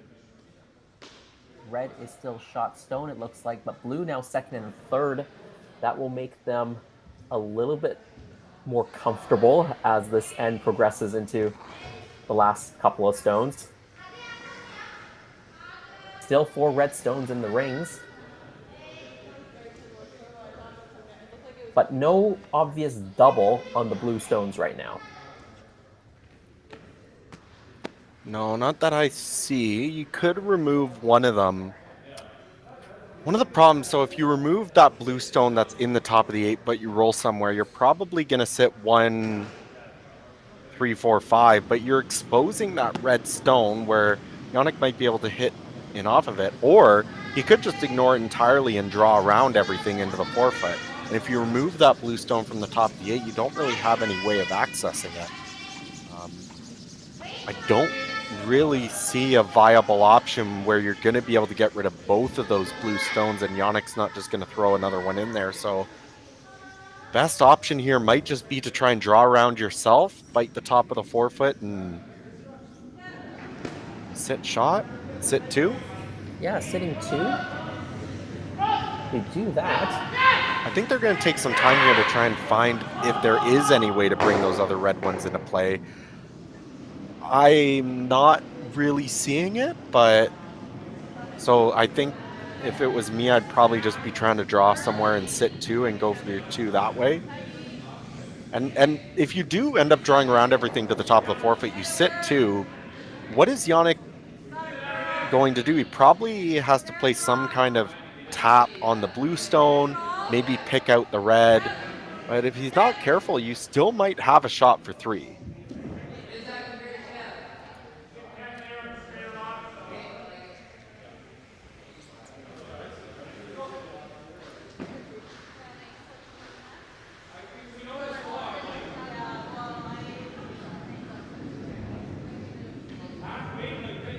So it looks like they're going to make a play off the top blue stone. And I think they're hoping that that blue stone that's in the top 8 will squirt sideways and leave red maybe sitting 2 after the situation. I don't know if that... Do you think that red in the top 8 will squirt in far enough to sit second or shot rock after this situation? Well, I think it depends. Depends what weight you're throwing. Any sort of real hit weight here, I think that red will just go out the back. But this is a little bit wide. They need to curl a ton to get anything.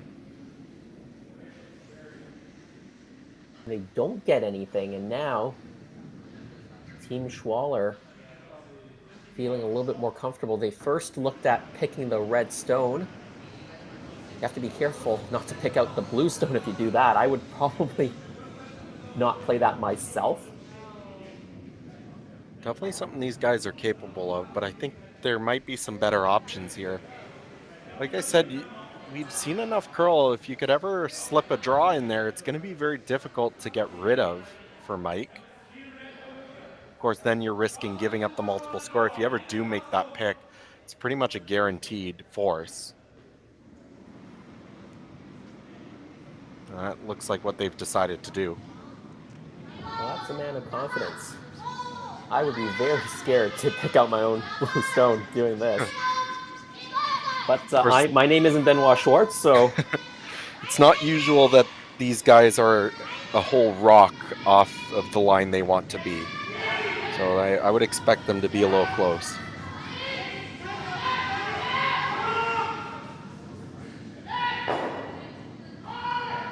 Do you get the pick? They were a little close to that blue stone, though. Swept it all the way to hold the line. Their heart rate might have increased just a little bit as that rock was coming down. Yeah, but they executed it well. Really no options here if you're Mike.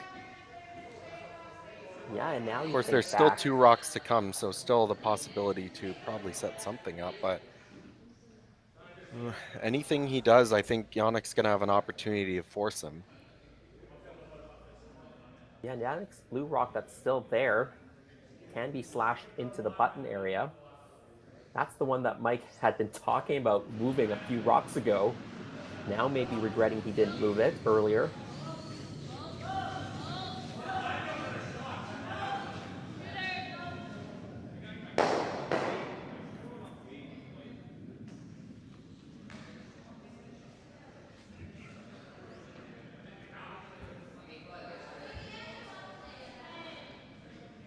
Looks like he wants to play a hit. Blue onto red, onto that blue stone. Once again, you were saying, can you actually keep that red stone around in the rings? Because if it just flies out the back, I'm not sure it helps you all that much. No, you have to be very careful with the weight selection here. I almost thought even the weight they chose on the last one might have been a bit too much. I mean, that red is angled to the blue, so it's going to take off a fairly decent amount of speed. To be honest, I'm not entirely sure what the goal of... I guess it would remove the blue from the 8-foot, and if Yannick ever missed, you'd be able to hit that back blue, probably just for 2. But I don't think you're ever getting rid of the stone top 12. It's probably just going to jam behind the guard. So we'll see. There's the contact. The red spills onto the button. The blue spreads out a bit. So it is McEwen with shot stone now. It is protected. There is a straight back double. And if he makes it, it's good. Good luck trying to find a way to get in there. He might have to go wide with the in-turn and hit and roll in off that stone top right 8-foot. Yeah, with the angle, it is a nose double. You make that, you're sitting 3, and you've cut off all the draw paths pretty much.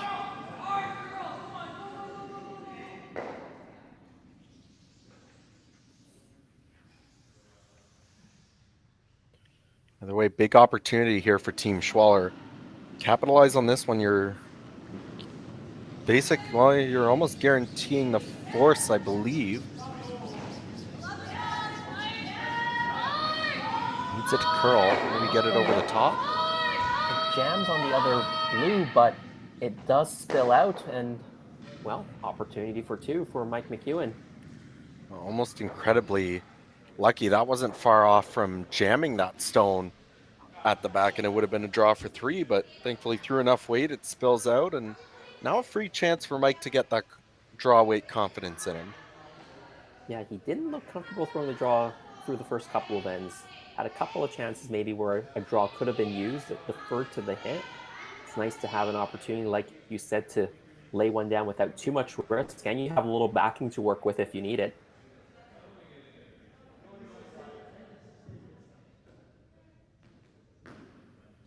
Well, this end had a potential for more than 2, but I think Team McEwen, they'll be happy tying this game up after 3 ends if this shot is made. Absolutely.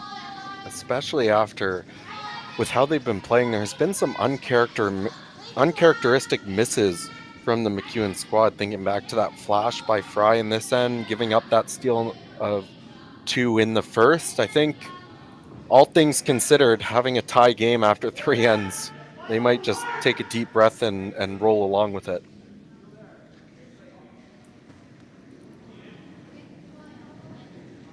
Well, the sweepers have backed away, but I think they were pretty happy with it. It does catch on the red, uses it as a backing, and it is 2 points for Team McEwen, and they've tied it up after 3 ends of play. We'll be back in Martensville in just a minute. Imagine a place with endless possibilities. Imagine a place where people come together to build families, businesses, and communities. Imagine a place where small-town values and progressive qualities are in perfect harmony. Imagine a place rich with so much vitality. Imagine your future in Martensville.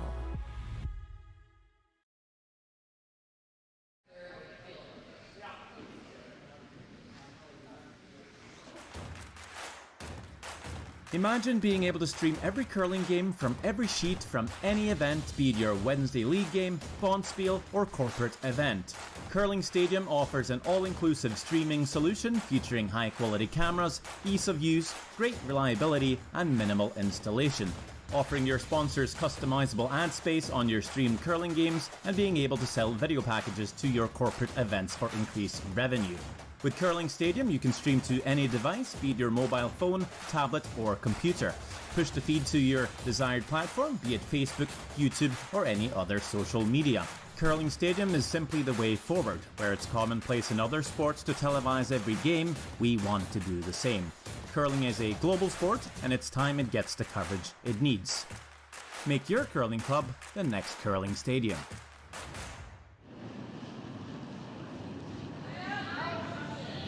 2-2 tie here in one of the men's semifinals, McEwen and Schwaller. Curling Stadium, Martensville International, already one final in the books, Silvana Tirinzoni. A big win over Team Chelsea Carey. This Swiss team, Yannick Schwaller trying to join their Swiss teammates into the men's final. Absolutely, and I was just in the break looking back at how these teams got here. Of course, we already said finished the round robin with 4-1 records. Interestingly, both lost to the exact same team. Off the top of your head, you know what that team was? Oh, you've stumped me. It was the Japanese team, Team Yanagasawa, who has actually opened up a 3-1 lead on Colton Flash in their semifinal. So possible it could... is that a possible omen if Yanagasawa can hold on to go to the final? Regardless, he'll face a team that he's already beaten. Well, he's halfway there right now, and if you are watching from Korea, you might be watching our Korean language feed, or if you don't know about it, you can go onto the Korean language feed as well. So if you're a Korean native or Korean speaker and watching our game today, 안녕하세요. Good afternoon.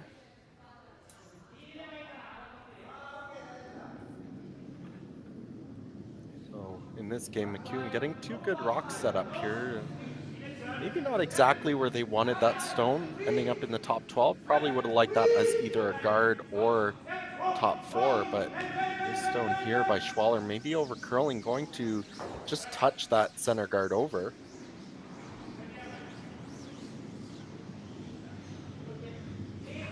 Not a bad result, actually. Moves it over to another corner guard, something they can use later. I think you're going to see Mike continue to guard this for a little bit.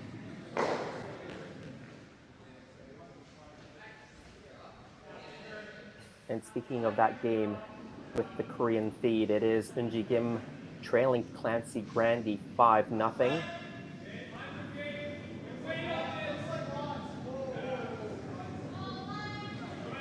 They're also in the fourth end, and Grandy again putting a lot of pressure on Team Gim in the fourth, but not unexpected. Team Gim needs to take a lot of chances now, down 5-0 in the fourth to try to score a few points, get back into this game.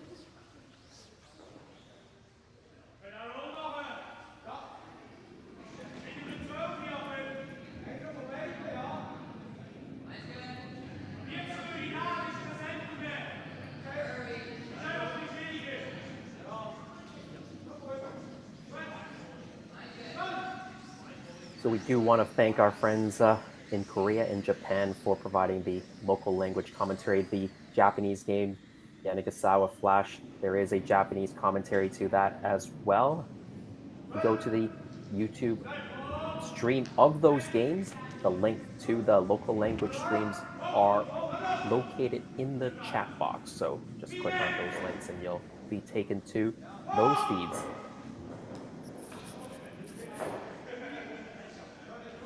I think that's fantastic, and I think our producers are always looking for extra options for that. I saw somebody in one of the streams asking if there was a German broadcast, so I think that's something they might be looking forward to possibly figuring out how to do in the future. Have to start working on our German, Matt. Could be us doing it. Just need to know a few words, right? Hit, draw, hack, hit. I'm sure. Give me a couple weeks. Maybe we'll see how that ends up going. And some of the curling terms are the same as well. I'm pretty sure hack is probably something quite similar in most languages. I know it is in Japanese. They say haku for the hack. So. Well, there you go. You're halfway there already.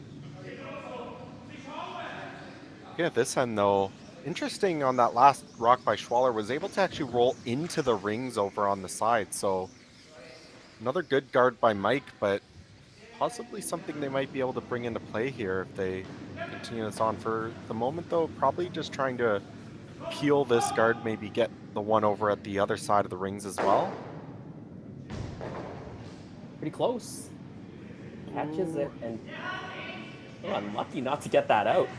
Yeah, I'm sure if you told them to try and make that hit and not get rid of it, they'd look at you like you were crazy, but we're able to make that happen there.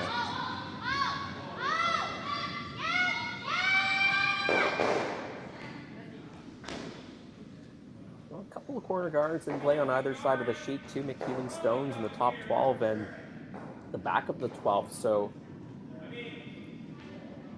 one of the things that's sneakily good about that though is look where he moved that stone, moved it directly behind that corner guard. So if Mike just tried to guard that top 12 rock like he's been doing, then Yannick will just go around that corner, freeze to the red, and sit shot that way and try and set up his deuce. So maybe a bit of a lucky break there if you're Yannick Schwaller, but as for the time being, Mike's going to try and make a little bit of a tap on this stone at the top of the 12 foot, try and keep that from happening.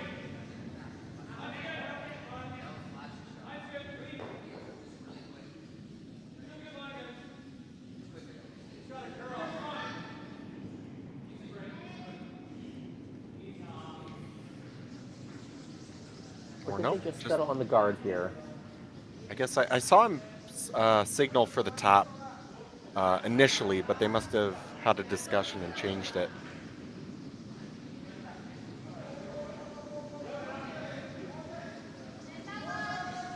And they're going to go right directly back to this run back pick.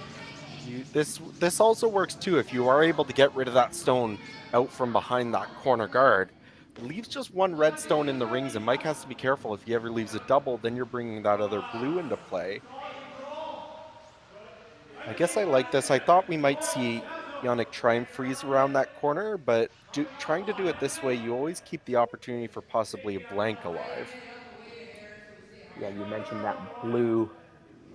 There is a biter, if you can see it on the overhead, right side of about the 2 o'clock, 2:30 position. Very close. Drives it through the ring, through the hole, sorry.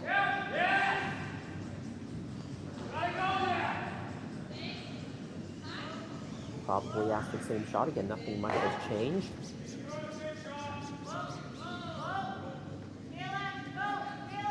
Although at some point you might see Team Schwaller switch gears, right? They might just decide we're going to go around the center situation. Absolutely. At some point, this strategy, if you keep missing it, it's not going to work eventually. So it's up to them to decide, is it more likely for them to try and get their 2? And I think we might be there now by playing something else. Depends on where this stone goes, though. Comes a little bit tighter, and I think we're going to take a long look at this. If you make the nose hit double, does that other red stone come close to the triple? Is the triple there? Maybe, but does the first red stone jam on that side blue stone? Also another thing they need to think about. I think if you're hitting it on the nose, it probably goes underneath. I think if you're jamming the reds together, the roll might be a little bit there, but I think a nose hit should be enough for it to go under and out.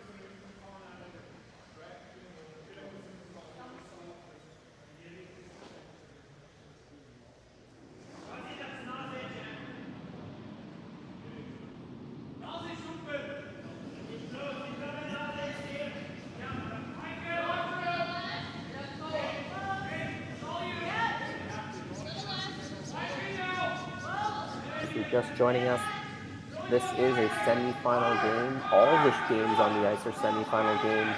Curling Stadium, Martensville. My name is Jason Chang. Matt Hall with me, 2019 Canadian World Junior Champion. Second for Tyler Tardy that year. McEwen and Schwaller deadlocked at 2, playing the fourth end. An attempt at the triple. They make contact with all the stones, but does jam the red stone on the back red. Gets rid of 2 of them, though, and rolls to sort of guard that other blue rock. Now, Mike can pretty much put something anywhere in the rings, and going to be unlikely that they'll leave a double, but a little bit of a silver lining there. Colton Flash was able to score 1 in that previous end, so Team Yanagasawa holds a 3-2 lead with the hammer in the 5th end of their semifinal. Remember, Colton Flash, they went through the preliminary round as the number 1 seed, 5-0, the only team to be 5-0 on either of the women's or the men's draw. Riku Yanagasawa, they went through a quarterfinal game earlier, defeating Steve Laycock. They were 3-2 and the last team in on the men's side, but they're in the semifinal and they have a lead here in their match. They're through 4, 3-2, Yanagasawa.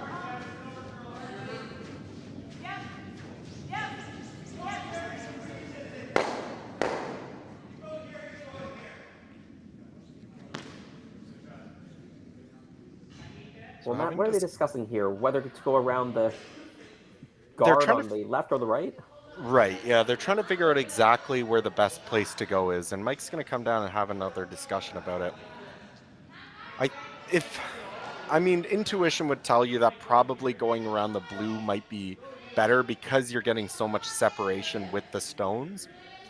I see what he might be worried about. If you go around that blue top of the rings, you might leave a short run back for the Schwaller team, and if he ever hits it perfect, he gets 2 blue stones in the rings. If he gets it really good, you make the run back, can get your shooter rolling over towards that other red stone. So I think he's just worried about possibly leaving the run back and maybe letting Schwaller set something up, and I think that's why he initially talked about drawing around the red rock. If he puts that in a good spot, there's really no good run back for Yannick. He could try to play the triple, but that's obviously really tough. So I think after discussing it, they've decided to stick with the original call to go around the red stone, but we'll see here when he sets up what turn he decides to go with.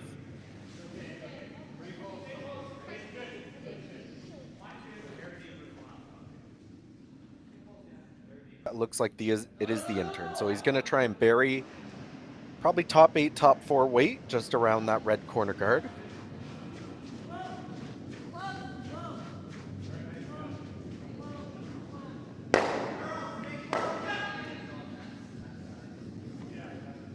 You need to make sure you get this at least half buried, I think, or else there might be a double.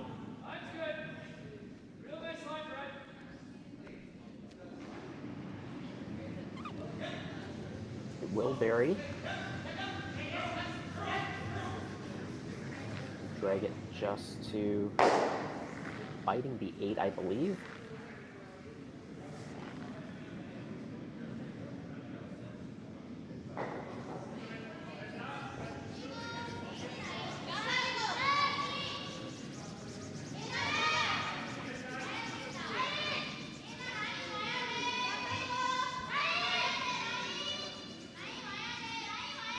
They're still thinking about Team Schwaller trying to bring that blue stone that's just biting into play. They were first indicating maybe playing a quiet weight hit on the red stone that is completely buried, basically. Not sure if that's what they ended up with or just deciding to make a draw. Yeah, there's some kind of audible decision made, and unfortunately we don't have access to the player microphones, so we're not entirely sure what the call is. With that kind of ice, it looks like they're throwing some kind of a freeze. Not sure if they're going to freeze to the front one or the back one, but probably I would imagine to that back stone. That's the only way to get shot. Yeah, if you freeze to the front, you won't be shot, I don't think, and you can't easily remove the back red one either later on, so I think going to the back makes the most sense.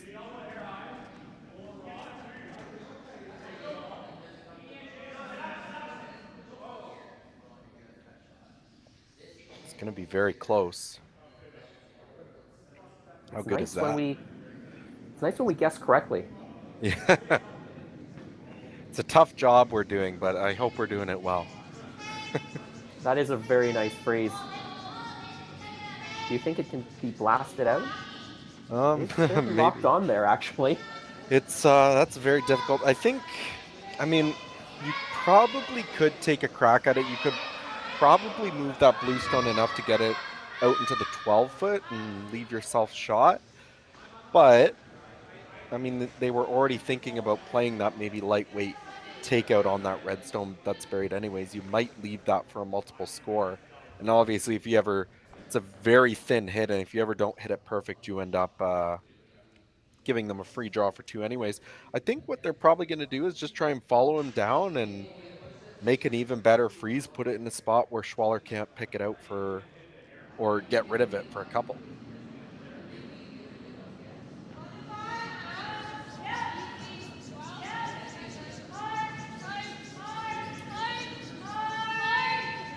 Final rock here for Mike McEwen. Needs to be very careful with this to make sure that the angle on the freeze is as good as it can be. I think just slightly angled on the center line side of the stone should be good.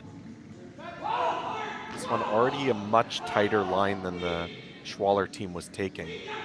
Might actually be trying to hit it. Tap back. Yeah, generate a little bit of space, but stay on the nose. Brett Lane has been sweeping it right from the start to hold the line, but it does over curl. It is still shot stone, I believe. Actually, no, I don't think so. Having another look, I think blue is still shot stone.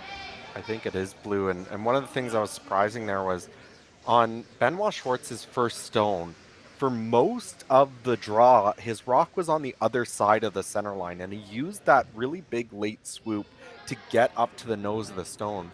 Rewatching that Mike McEwen shot, his draw was almost already across the center line by the time it was halfway down the sheet. So you could tell it was probably going to get a bit more curl than the Schwartz team. He maybe was trying to be a little bit heavier and generate some separation and stay on the nose, but either way, just over curled a little bit, leaves this open draw here for 2 for Benoit Schwartz. Looking to take 2 more here in the fourth. Try to reestablish that 2-point lead. The sweepers look quite happy as it now approaches the rings. Needs it to stop in the forefoot, and it does. Roundfry kicks it away, and it is a 4-2 score. Team Schwaller leading after 4 ends.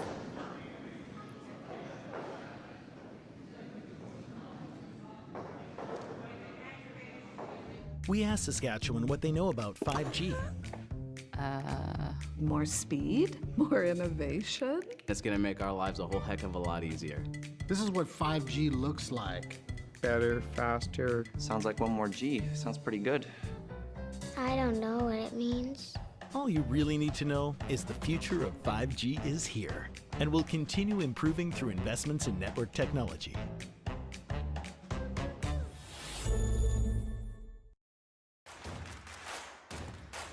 Imagine being able to stream every curling game from every sheet from any event, be it your Wednesday league game, bonspiel, or corporate event. Curling Stadium offers an all-inclusive streaming solution featuring high-quality cameras, ease of use, great reliability, and minimal installation. Offering your sponsors customizable ad space on your streamed curling games and being able to sell video packages to your corporate events for increased revenue. With Curling Stadium, you can stream to any device, be it your mobile phone, tablet, or computer. Push the feed to your desired platform, be it Facebook, YouTube, or any other social media. Curling Stadium is simply the way forward. Where it's commonplace in other sports to televise every game, we want to do the same. Curling is a global sport, and it's time it gets the coverage it needs. Make your curling club the next Curling Stadium.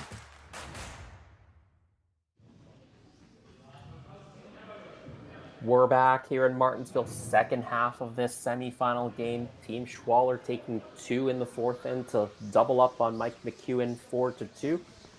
Matt Hall with me. My name is Jason Ching. Now, Team Schwaller, they opened the game with a steal of 2, and you told me they had about an 80% chance of winning the game. Now they're leading by 2 again, but it's now into the fifth end. What do the stats say about this situation?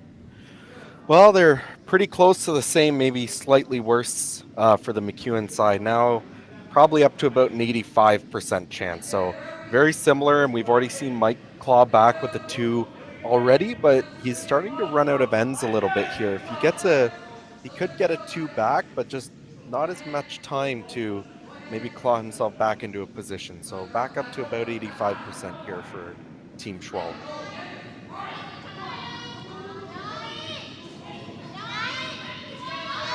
Well, if you told me that and I was in Yannick's situation, I'd be pretty happy to have an 85% chance of winning.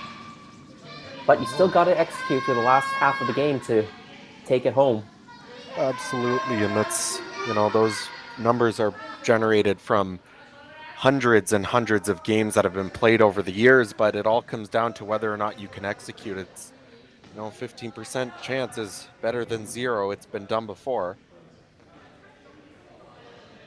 And we've seen some good comebacks this week so far in Martensville. So certainly earlier in the season as well, you might see a little bit more rust in the players and the throws. So maybe even a higher chance early season than later in the season when all the teams are peaking.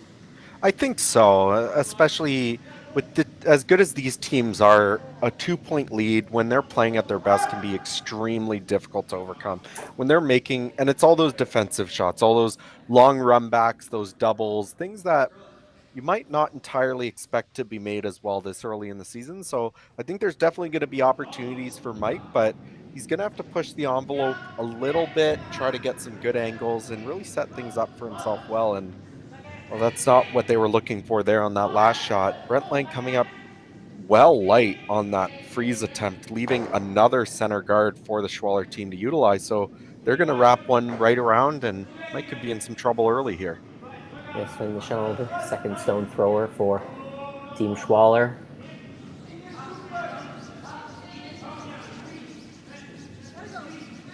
He joined the, former Peter de Cruz team with Benoit Schwartz at the beginning of the last quadrennial, I believe. I think Sven was skipping his own team back then.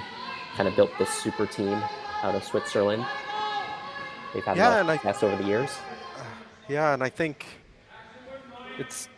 difficult to say, but I think it's fair to say that maybe that Peter de Cruz, Benoit Schwartz, Sven Mikkel matchup was never able to really break through and win that world championship or Olympic gold that I think was their goal when they put that team together. Came away, still did very well, came away with a number of bronze medals at the world championships, but was never able to take that one extra step. So hoping maybe having some young blood on the team with Yannick Schwaller, former world junior champion himself, they'll be able to utilize that and make that final push.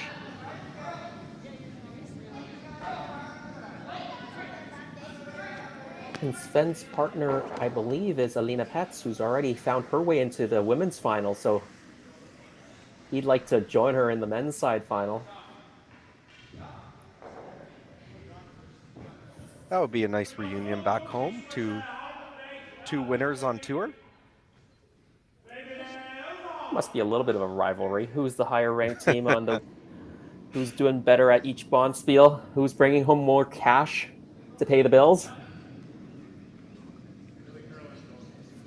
Well, I think if Sven was smart, he would just say that she's better all the time.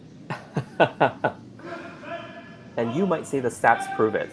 Yeah, absolutely. I mean, that's tough to argue with. I believe, what are they at, 4 world championships now?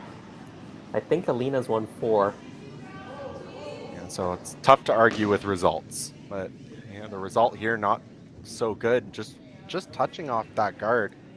Wasn't really all... I didn't really think that guard was going to be in play with the amount of curl that we're seeing, but maybe just got a little bit tight on it, touches the guard, rolls through. Does open it up, so you're going to have another chance at that red, but maybe an opportunity here for Mike to put a rock in a good spot.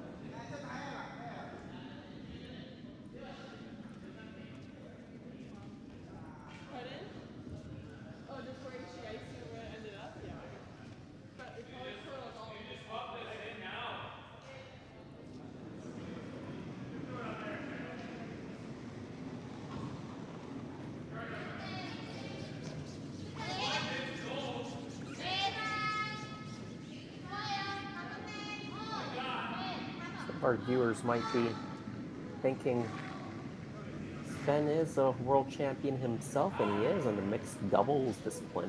He's won a couple of world mixed doubles golds, 2011 and 2018. But if you're Alina, she'll come back and say, well, one of those golds was with her. So. Yeah. Doesn't count if it counts for both of them.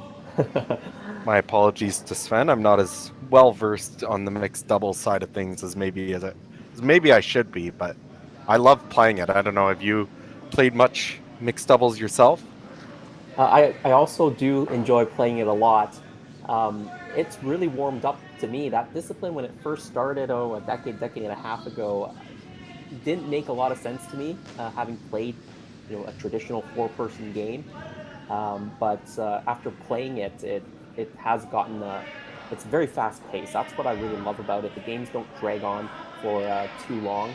The strategy may be a little bit more simple, but the rock positioning is very, very key because you only have 5 rocks during an end to throw. Absolutely, and for me, always being a skip in my career when it first started, I always thought it was just too much sweeping for me. I was never really into it, but I will say it's warmed up to me. I love playing the game. I think it's a lot of fun if you can find someone that you enjoy playing with, and yeah, it's certainly... Now that it's in the Olympics, and we've done pretty well, Canada has in the last number of years at the Olympics and the World Championships. So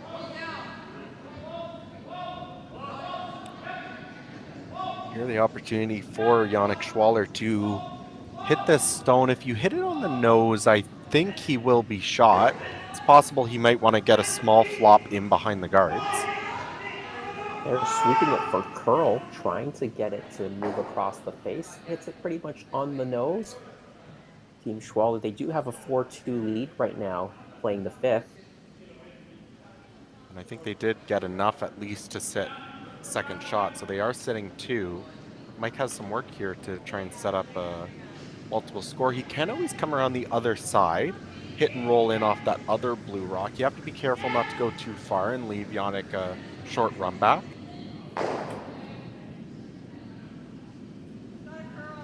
As we check in on some of the other semifinal games, Team Yanagisawa opening up a 6-2 lead now over Colton Flash, looking to end his undefeated run this weekend. They're playing in the 6th end, it looks like, and Clancy Grandy also up to a 6-2 lead over Unchi Gim in their 6th end of play.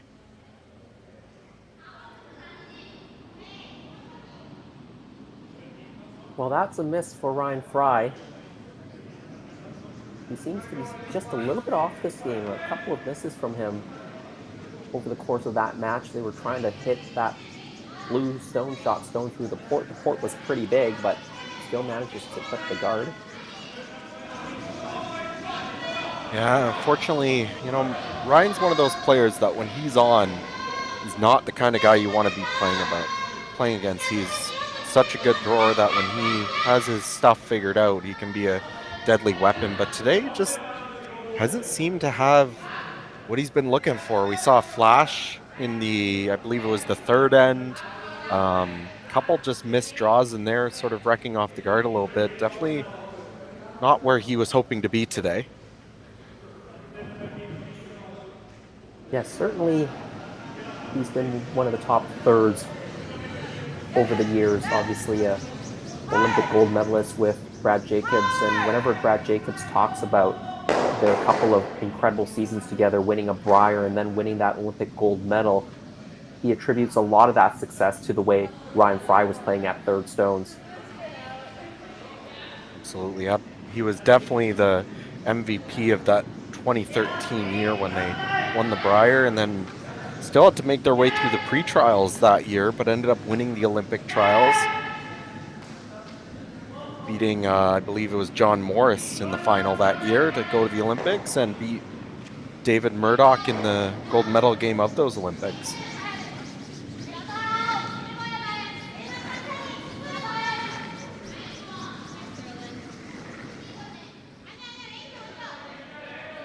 They decided to hit this red stone in set 3.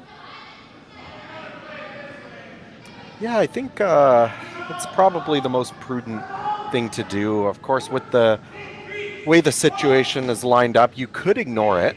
Absolutely. You could just draw around the center, try and go in a good spot and put the pressure on. But this is really sort of the safest call. You get rid of it. Now it's up to Mike to really figure out how he's going to generate a deuce. Probably has to draw this into a really good spot. And the other thing that's good for the Schwaller team is if Mike doesn't put this in the right spot, that blue top 12 is always accessible for a run back for Yannick. So if you're Mike, you're a little bit deep, he's going to follow you down and freeze. And if you're a little bit too far over, he's going to play that run back. So plenty of options here if you're Benoit Schwartz. Ryan Fry looking to make amends for that last miscue. Looking for a shot. Full 4-foot, full top 4-foot.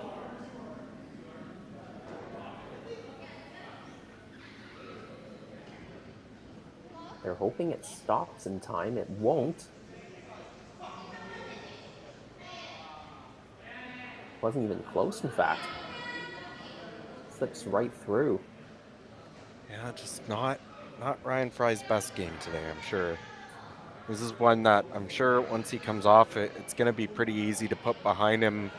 Obviously, he's a much better player than what we've seen, but it's just one of those days where you can't find your draw weight or everything just seems to go wrong. Yeah, everyone has those days. I can go a month without making a shot, so I take a day, any day. So now the question, if you're the Schwaller team, is where is the best place to put this stone? Of course, if you try and go into the rings, unless you're top of the button, you're going to leave pretty much an open hit for Mike to possibly hit and roll in off that one on the side of the 4-foot. You could just guard the hole. I think that would probably be a pretty good shot. It looks like with this ice, they probably decided to come in, try and go top 4. And that second option you were talking about, maybe just edge to edge, that hole that's between the blue guard and the blue shot stone, try to place the rock maybe in the 8-foot, right in that hole. Yeah, I think that would be a really nice position. As long as if you're going to go in the hole, I think you got to be top 12 at worst. You don't want to leave the opportunity for Mike to have a double and roll in somewhere good. With this line, you should get a little bit of finish. Looks like going to bury a little bit. You don't want to pull too much, because that hidden roll now is there. Yeah, I think it just over curled from what they were looking for. Weight was very good. Mike still has to be careful though. If he makes as I said before, you make the hit and roll to the back of the forefoot, that blue on the right-hand side as you look at the overhead top 12, that could always be promoted back by the Schwaller team. So depending on where you put this, could be a run back, could just be a tap to the forefoot to set shot. Definitely going to need some help from them, though, to set up this 2 still.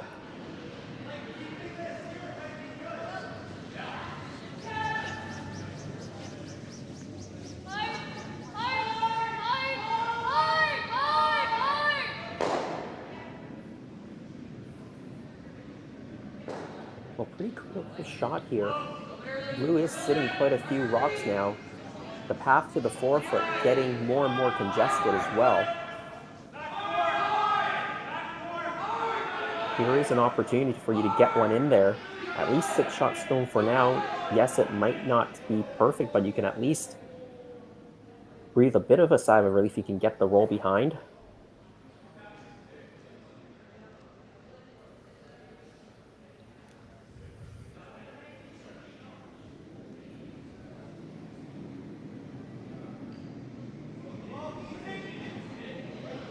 Mike McEwen, this is a similar shot to what Ryan Fry played a couple of rocks ago, or tried to play a couple of rocks ago. Just get through this port. And it just took off on them. I'm not sure what happened there, if they just got caught on something or if it maybe grabbed, but just took a turn and got lots of curl. They weren't really worried about it, so must have been close. Yeah, they were off the sweep a little bit, and then it did move on them. And I think it's just one of those days now where unfortunately just couldn't buy a shot if they wanted to. But for the moment, they're going to have a lot of pressure on them. Yannick, I think, just going to call this guard, block up that hole, and then how do you not give up a steal? Can you come way off the side red and roll into the forefoot or make a double that way? It's going to be very tricky. That's a very long roll for sure. You probably can make the double. The draw path on the intern it's not a lot of space. There might be just enough to get closer, a little bit more of that forefoot with the draw, but Mike's shied away from that draw before earlier in the game as well. Definitely the opportunity to sort of quote-unquote put the nails in the coffin here, I think, if you're Benoit Schwartz. Just need to put this guard up in the right spot, block up this hole, and see what Mike can come up with.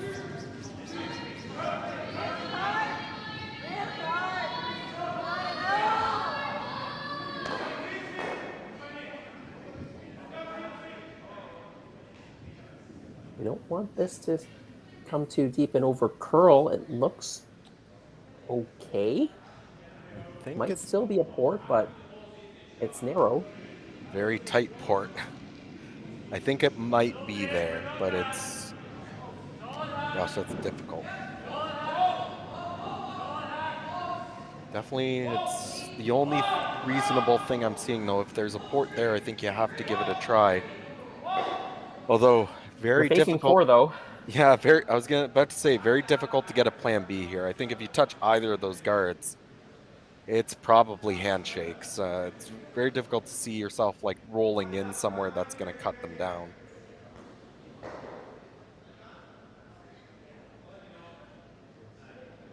this point, you don't really have a choice, though. I'm not sure if that wide intern draw is there, and even if it is like this, it's arguable whether that's even easier than this to begin with. They've played this spot a lot more. Yeah, and at some point, cutting them down when you're already down by 2 doesn't help your percentages very much, right? You're still getting more and more in the hole. Yeah, going down 3 is just not really that good. If there is a reasonable shot to score here, you kind of have to take it on. Whereas if you were in a tied game, that draw, even if you get second shot, might be the best option statistically. Well, final stone, Mike McEwen here in the 5th. He's got a tough one here. Got to negotiate the port, but the sweepers are already off it. This is all over the guard. I'm not sure what happened. Maybe it grabbed a little bit, but Ryan Fry extends his hand to Yannick Schwaller. It is game over officially. I think that might be 4. Was it 5? I think it's Lost 5. count, I think though. they ended up raising that rock in. So it is 5 for Team Schwaller in the 5th. Then they join the Tirinzoni rink into the final. Those are the 2 finals we've had. A wonderful game by Team Schwaller. The Mike McEwen rink, they just didn't seem to have their best stuff today. Yeah, just one of those things that I don't think it's going to take a whole lot for them to put behind them. Just everything that could go wrong did, and just one of those days they didn't have their A game, and all credit where credit's due. Schwaller did not miss a whole lot of shots. They really didn't give Mike McEwen any opportunity right from the first end to have anything easy to get underneath him either. Just looking ahead, we can't say it for sure, but right now, Riku Yanagisawa leading Colton Flash. They're in the 6th end. Yanagisawa leading 6-2, so that might be Team Schwaller's opponent in an all-international final, or will the local team, Team Flash, make a comeback in these last 3 ends? Well, you can join that stream via Curling Stadium on YouTube. And of course, the other game, Clancy Grandy also leading 6-2 over the Korean team skipped by Eunji Kim. So Tirinzoni may be looking at Clancy Grandy in the final. They've already met a couple times this season. Well, that final is coming up later this afternoon. It's 4 p.m. Saskatchewan time, 6 p.m. if you're working in the Eastern time zone. So please set your alarms. It's going to be a good one, the women's and men's final. Well, Matt, any final thoughts on this game? No, other than I think regardless of who ends up winning that other game, I think we're in for a very good men's final and a very good women's final overall. Looking like we're going to have a rematch of last weekend's final at the Summer Series with Grandy joining Tirinzoni, but don't count Gim out. They have a couple rocks sitting around and plenty of experience themselves.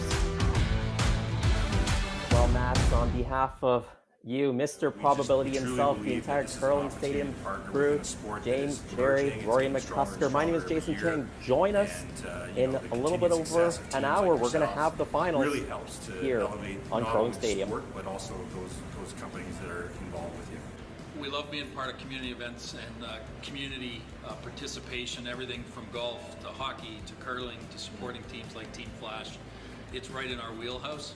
And it's allowed us to grow our company significantly, which for positive reasons means we've got to grow our plant as well. So we are going into a large expansion on our current site, and we will be expanding the brewery's capacity, almost doubling it, and at the same time increasing our efficiency. So we'll be using less water, less energy to make the same great beer.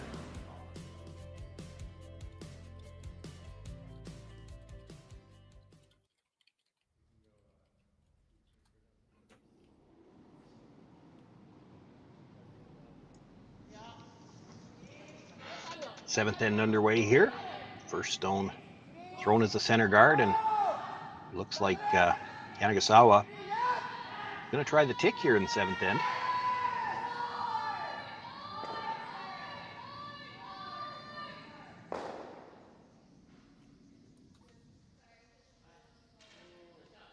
Colton Flash on the brush, and not we're able to actually get it back here. Apologies house, for the but it does hang confusion. on We've for a actually bite. decided to jump over to the other men's semifinal here. We join in progress in the 6th end here. Team Saving grace Riku there for Colton Flash. Of course, you Yanagisawa need to with steal a 2 6-3 somewhere lead, along the way, and a facing little off biter against like that. the home province team of Colton Flash. It comes down to the end, and perhaps you're sitting 3. Colton Flash off to an undefeated weekend might get you your so chance far, for 2. but backs up against For the wall now, here, trying to earn their place in the men's final. And Riku Yanagisawa actually went 4-1 in the round robin, beating both Yannick Schwaller and Mike McEwen, who were the competitors in the other side of the semifinal. Of course, we just saw Yannick Schwaller come away with the win there, so don't count Team Yanagisawa out. If they make it in the final, they have experience beating Yannick Schwaller and definitely looking for an opportunity to start the season off with a win here. Well, Matt, I want to hear the probabilities on this situation. 6-3 lead from Yanagisawa. They also have last stone advantage. This is the 7th end, so what do the stats say? Does Team Flash have a reasonable chance to come back? Well, I think that depends on your definition of the word reasonable. We're looking at about, well, down 3 with 2 ends to go. It's not a number that they want to hear me say out loud. It's around 0.1% at the highest men's level. So definitely backs up against the wall, but the reason it's not 0 is because it's probably happened at least once before. So we'll see how this ends up playing out. Well, I hope you didn't scare the viewers away when you said 0.1%. Stick with us because this game actually a little bit closer than the other game, so probably a better chance for Flash than Team Gim right now on the women's side semifinal. And Team Gim, of course, down 4, but they do actually have the hammer in the 6th end. Looks like they're actually just finishing up the 6th end of play. I'm just watching on my other screen here. Looks like at least 2 for Gim, maybe 3, but I don't think so. So I'm going to guess a 6-4 lead for them, for Clancy Grandy, excuse me, with the hammer with 2 ends to go. We'll wait for official scoring, and it just went up on the board. Yep, so Grandy holding a 6-4 lead with the hammer going into the 7th end on the women's side.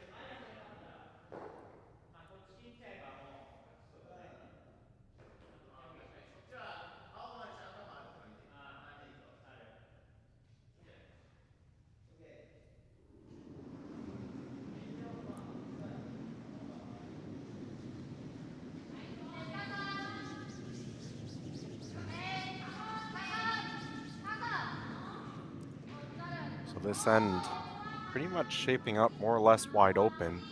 Only one, or sorry, there are 2 stones in the rings, 1 of each color, although Colton Flash one well off to the side, so I think if you're Riku, you're not necessarily worried about outdrawing that later.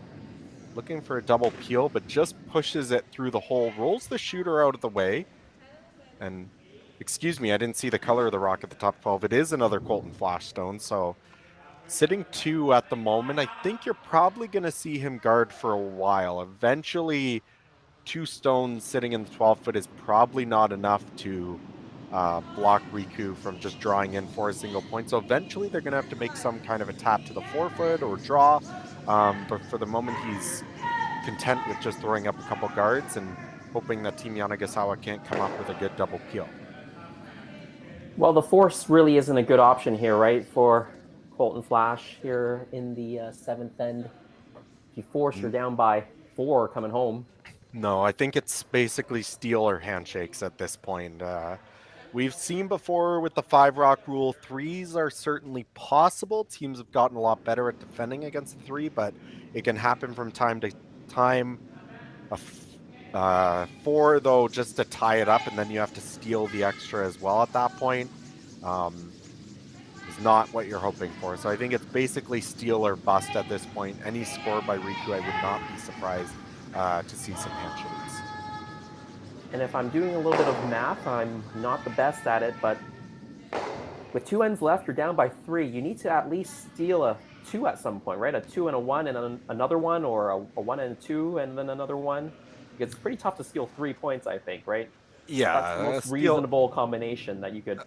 A steal of 3 is unheard of. The only time that usually happens is if both teams are willing to go for it and one team just doesn't do well. I mean, we just saw a steal of 5 on the Schwaller side, but that's because both teams were willing to keep rocks in the rings and it ends up happening. But when one team is up 3 like this, Team Yanagisawa is not going to play ball. They're just going to continue to take rocks out. So a steal of 3 somewhere is just not a reasonable expectation. So, and even here with this setup, a steal of 2, I think, is asking for quite a bit. So you're probably looking at stealing 1 here, steal 2 in the 8 to try and force an extra, and then you try and steal the extra. Still, well, it's going to take a lot, but that's really the only reasonable path for Colton Flash here.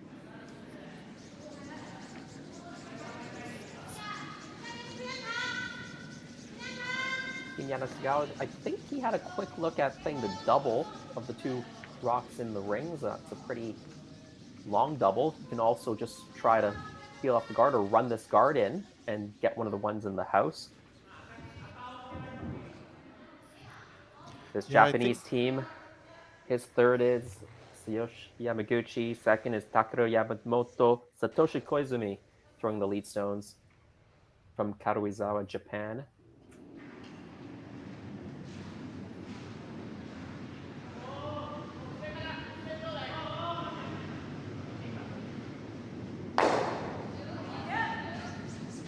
Opposite through between those 2 red stones. Done that a couple times already, not quite been able to find a double peel. You're still not worried, but this is the chance Colton has been hoping for. He's going to try and draw one around this blue guard, preferably keep it about a rock or 2 higher than the T line. Not that you're going to see Riku try to fall him down. You're likely going to see him try and make a double off that stone top 12, but get one in there. If you ever get a miss, you might be able to sink another one, and that's probably the best that you can hope for if you're trying to steal 2 here. You see Catlin Schneider, the third for Team Flash in the hack. Kevin Marsh, Dan Marsh, second and lead respectively. This is one of the few teams that stuck together, I believe, after the last quadrennial. Yeah, one of few, if not maybe the only team more or less in the event that has the same lineup. And I think that's what's attributed so much to how well they've done in this event. Obviously, it seems like, and we just joined the game this end, so we haven't seen the entire play, but it seems like they maybe don't have their best play this afternoon, but went undefeated through the round robin, the only team on both sides to do so. And watching many of their games, they just dominated their opponents. So a little bit of a setback today, but I think it just comes down to that they're already well acquainted with each other. They're not going through all the motions of trying to learn about each other and how each other throws. They've already got that out of the way from their previous season where they represented Saskatchewan at the Briars. And now they can just focus on trying to hone their skills and be the best that they can, especially this early in the season. It'll help them a lot. And even though my club team didn't make it to the Olympics, I've retained all my players from last season as well, both men's and mixed. So, well, there you go. You're ready to go for your club championship then. As long as they also signed up. I haven't fired them, but maybe they've left. And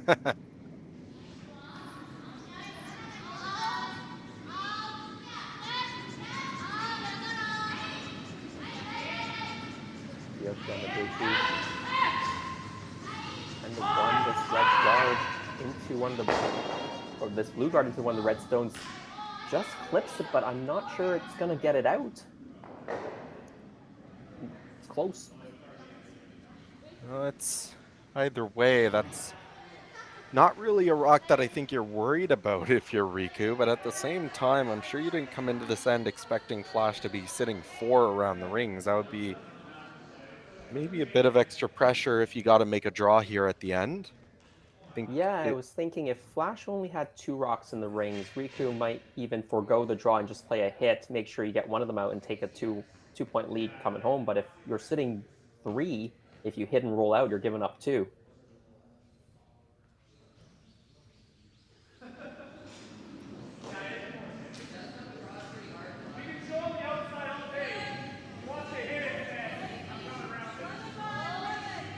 But for the Japanese team, they did open up the front because that rock in the top 12 was also a bit dangerous. Colton could come around that later, so moving that to the side, whether it's in or not, is certainly still helping the Japanese team. They've got the draw to the button on the out-turn side wide open right now.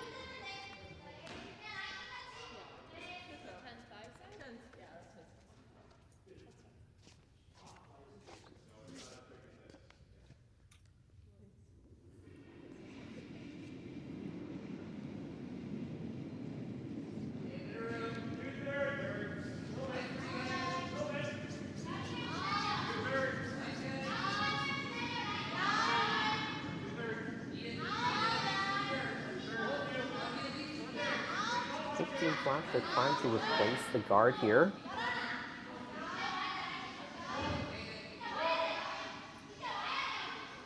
Not looking for it to be in the rings, because if it's in the rings, the Japanese team would hit and stick around and be second shot. So leaving it up in front, if it was the last stone, they might try to get a rock into the top 12, a nibbler. Yeah, I think they're content with this right now. It'll be interesting to see what Riku decides to do, depending on how confident he is in the draw. If it's been a while since he's thrown one, you could take the opportunity to try to draw or freeze now. It's not that enticing, but it would give you the opportunity to get draw weight underneath you. Other opportunities, of course, you could just try to peel the guard again, get one of the other side reds out. But you really shouldn't be worried about those rocks sitting around the rings, I don't think, so.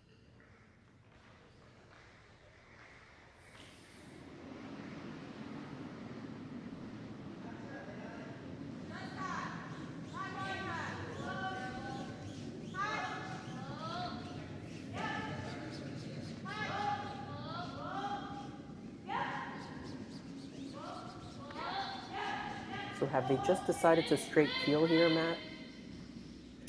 I think so. Just get rid of this stone. You have the opportunity, although it is very thin, you could get rid of one of the red rocks on the side. But I think just get rid of this one. You'll likely see Colton try and play the same draw to bite the top of the 12-foot, and then you'll have an open draw to the 4-foot to try and score your single point. I think if you were trying to get one of the red stones out, either the one on the left or the right, playing the other turn would have made more sense. The angle would have been a bit more natural. So certainly content to just peel it off, knowing that you'll have a draw to the 4-foot on the out-turn side, the counterclockwise side.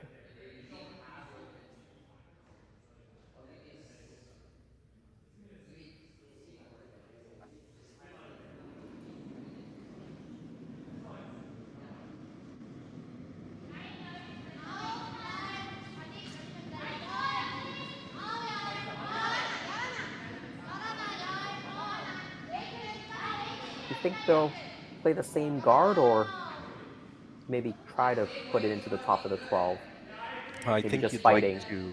Yeah, I mean, the same guard is fine, but I think you'd like to just bite the 12-foot. Why not just sit 4 if you have the opportunity to? Riku's still got to draw the 4-foot, so you throw the same guard, that's fine. But at deepest, you'd like to just bite the 12-foot, sit your 4th shot or 3rd. We don't know about that one stone, but it gives you the opportunity if Yanagasawa ever happened to, miss the house entirely. It's just an extra point on the board. As long as you don't slip all the way in and give him a nose double or something like that, then you'll likely force him to draw. So the tolerance is a guard. Throw a guard, let the sweepers give you the biter, and that's what they do. Yeah, I think that does the job. Doesn't quite get as much curl as maybe he was hoping for. Might give Yanagasawa the opportunity to make a hit on this shot stone. Has to be very careful, though. If you ever just touch that rock that Colton just threw, you're sailing through, and it's a big steal. Yeah, and certainly even if you make contact with shot stone, you can't roll out, or else it's 2 as well, maybe even 3. We don't know exactly whether that red stone is just biting or the other red stone is just biting or not. Well, a bit of pressure here for Riku-san. Final stone, 7th end. He is up 6-3. Looking for a hit and stick to take one more. Gets one. You might see Team Flash shaking hands. Just gets by the guard. A little bit casual on the sweeping near the end. It got much closer than I thought it should have. Yeah, they must have been very confident in that spot of the sheet, because early on it looked like it might have been curling. So it is 7-3 right now. Team Flash having a talk, and they have decided to shake hands and call it a tournament. So Team Flash, losers in the semifinal, and Yanagisawa, the 5th seed coming in to this playoff round. They've rattled off a quarterfinal win earlier today against Steve Laycock, a local Saskatchewan team. Now they've knocked off another Saskatchewan team, Colton Flash, and they're on their way to an all-international final against Team Schwaller. Of course, that was our feature match earlier. Schwaller defeating Mike McEwen from Ontario now. But we didn't see the whole game.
Well, Matt, we're going to have a now look at the final game on the women's side.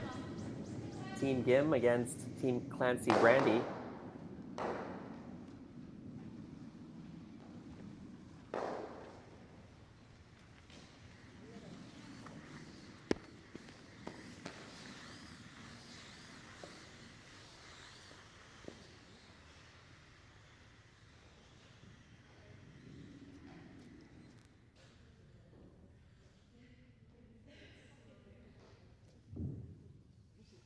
Unfortunate for Team Gim on how that last shot worked out. The shooter rolled out, took the other blue stone out as well, and Team Grandy now, they've got a open house. And I believe this is the final stone of the 7th end for Clancy Grandy. It's a chance to take a 3-point lead here going into the final end.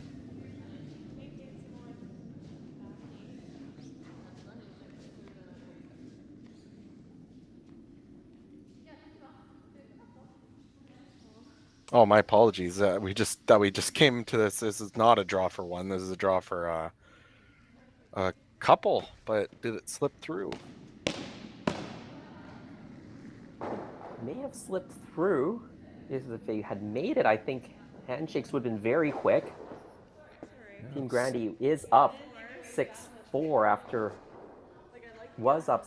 6, so looks like at least 2 points there, so definitely at least 8-4, and that'll be it. They decide to shake hands, so it'll be Clancy Grandy moving on to face Silvana Tiranzoni in the final of the women's event here in Martensville. Grandy against Silvana Tiranzoni. The other final has Yanagisawa up against Schwaller. Those were scheduled to begin at 4 Saskatchewan time, 6 if you're in the Eastern time zone.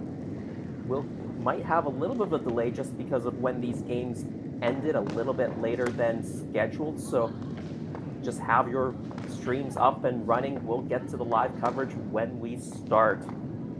Well, that brings us to the end of semifinal coverage here at Martensville. Matt Hall, thanks for joining me once again. We'll see everybody in an hour, maybe just a little bit longer than that, for the finals of Curling Stadium, Martensville International.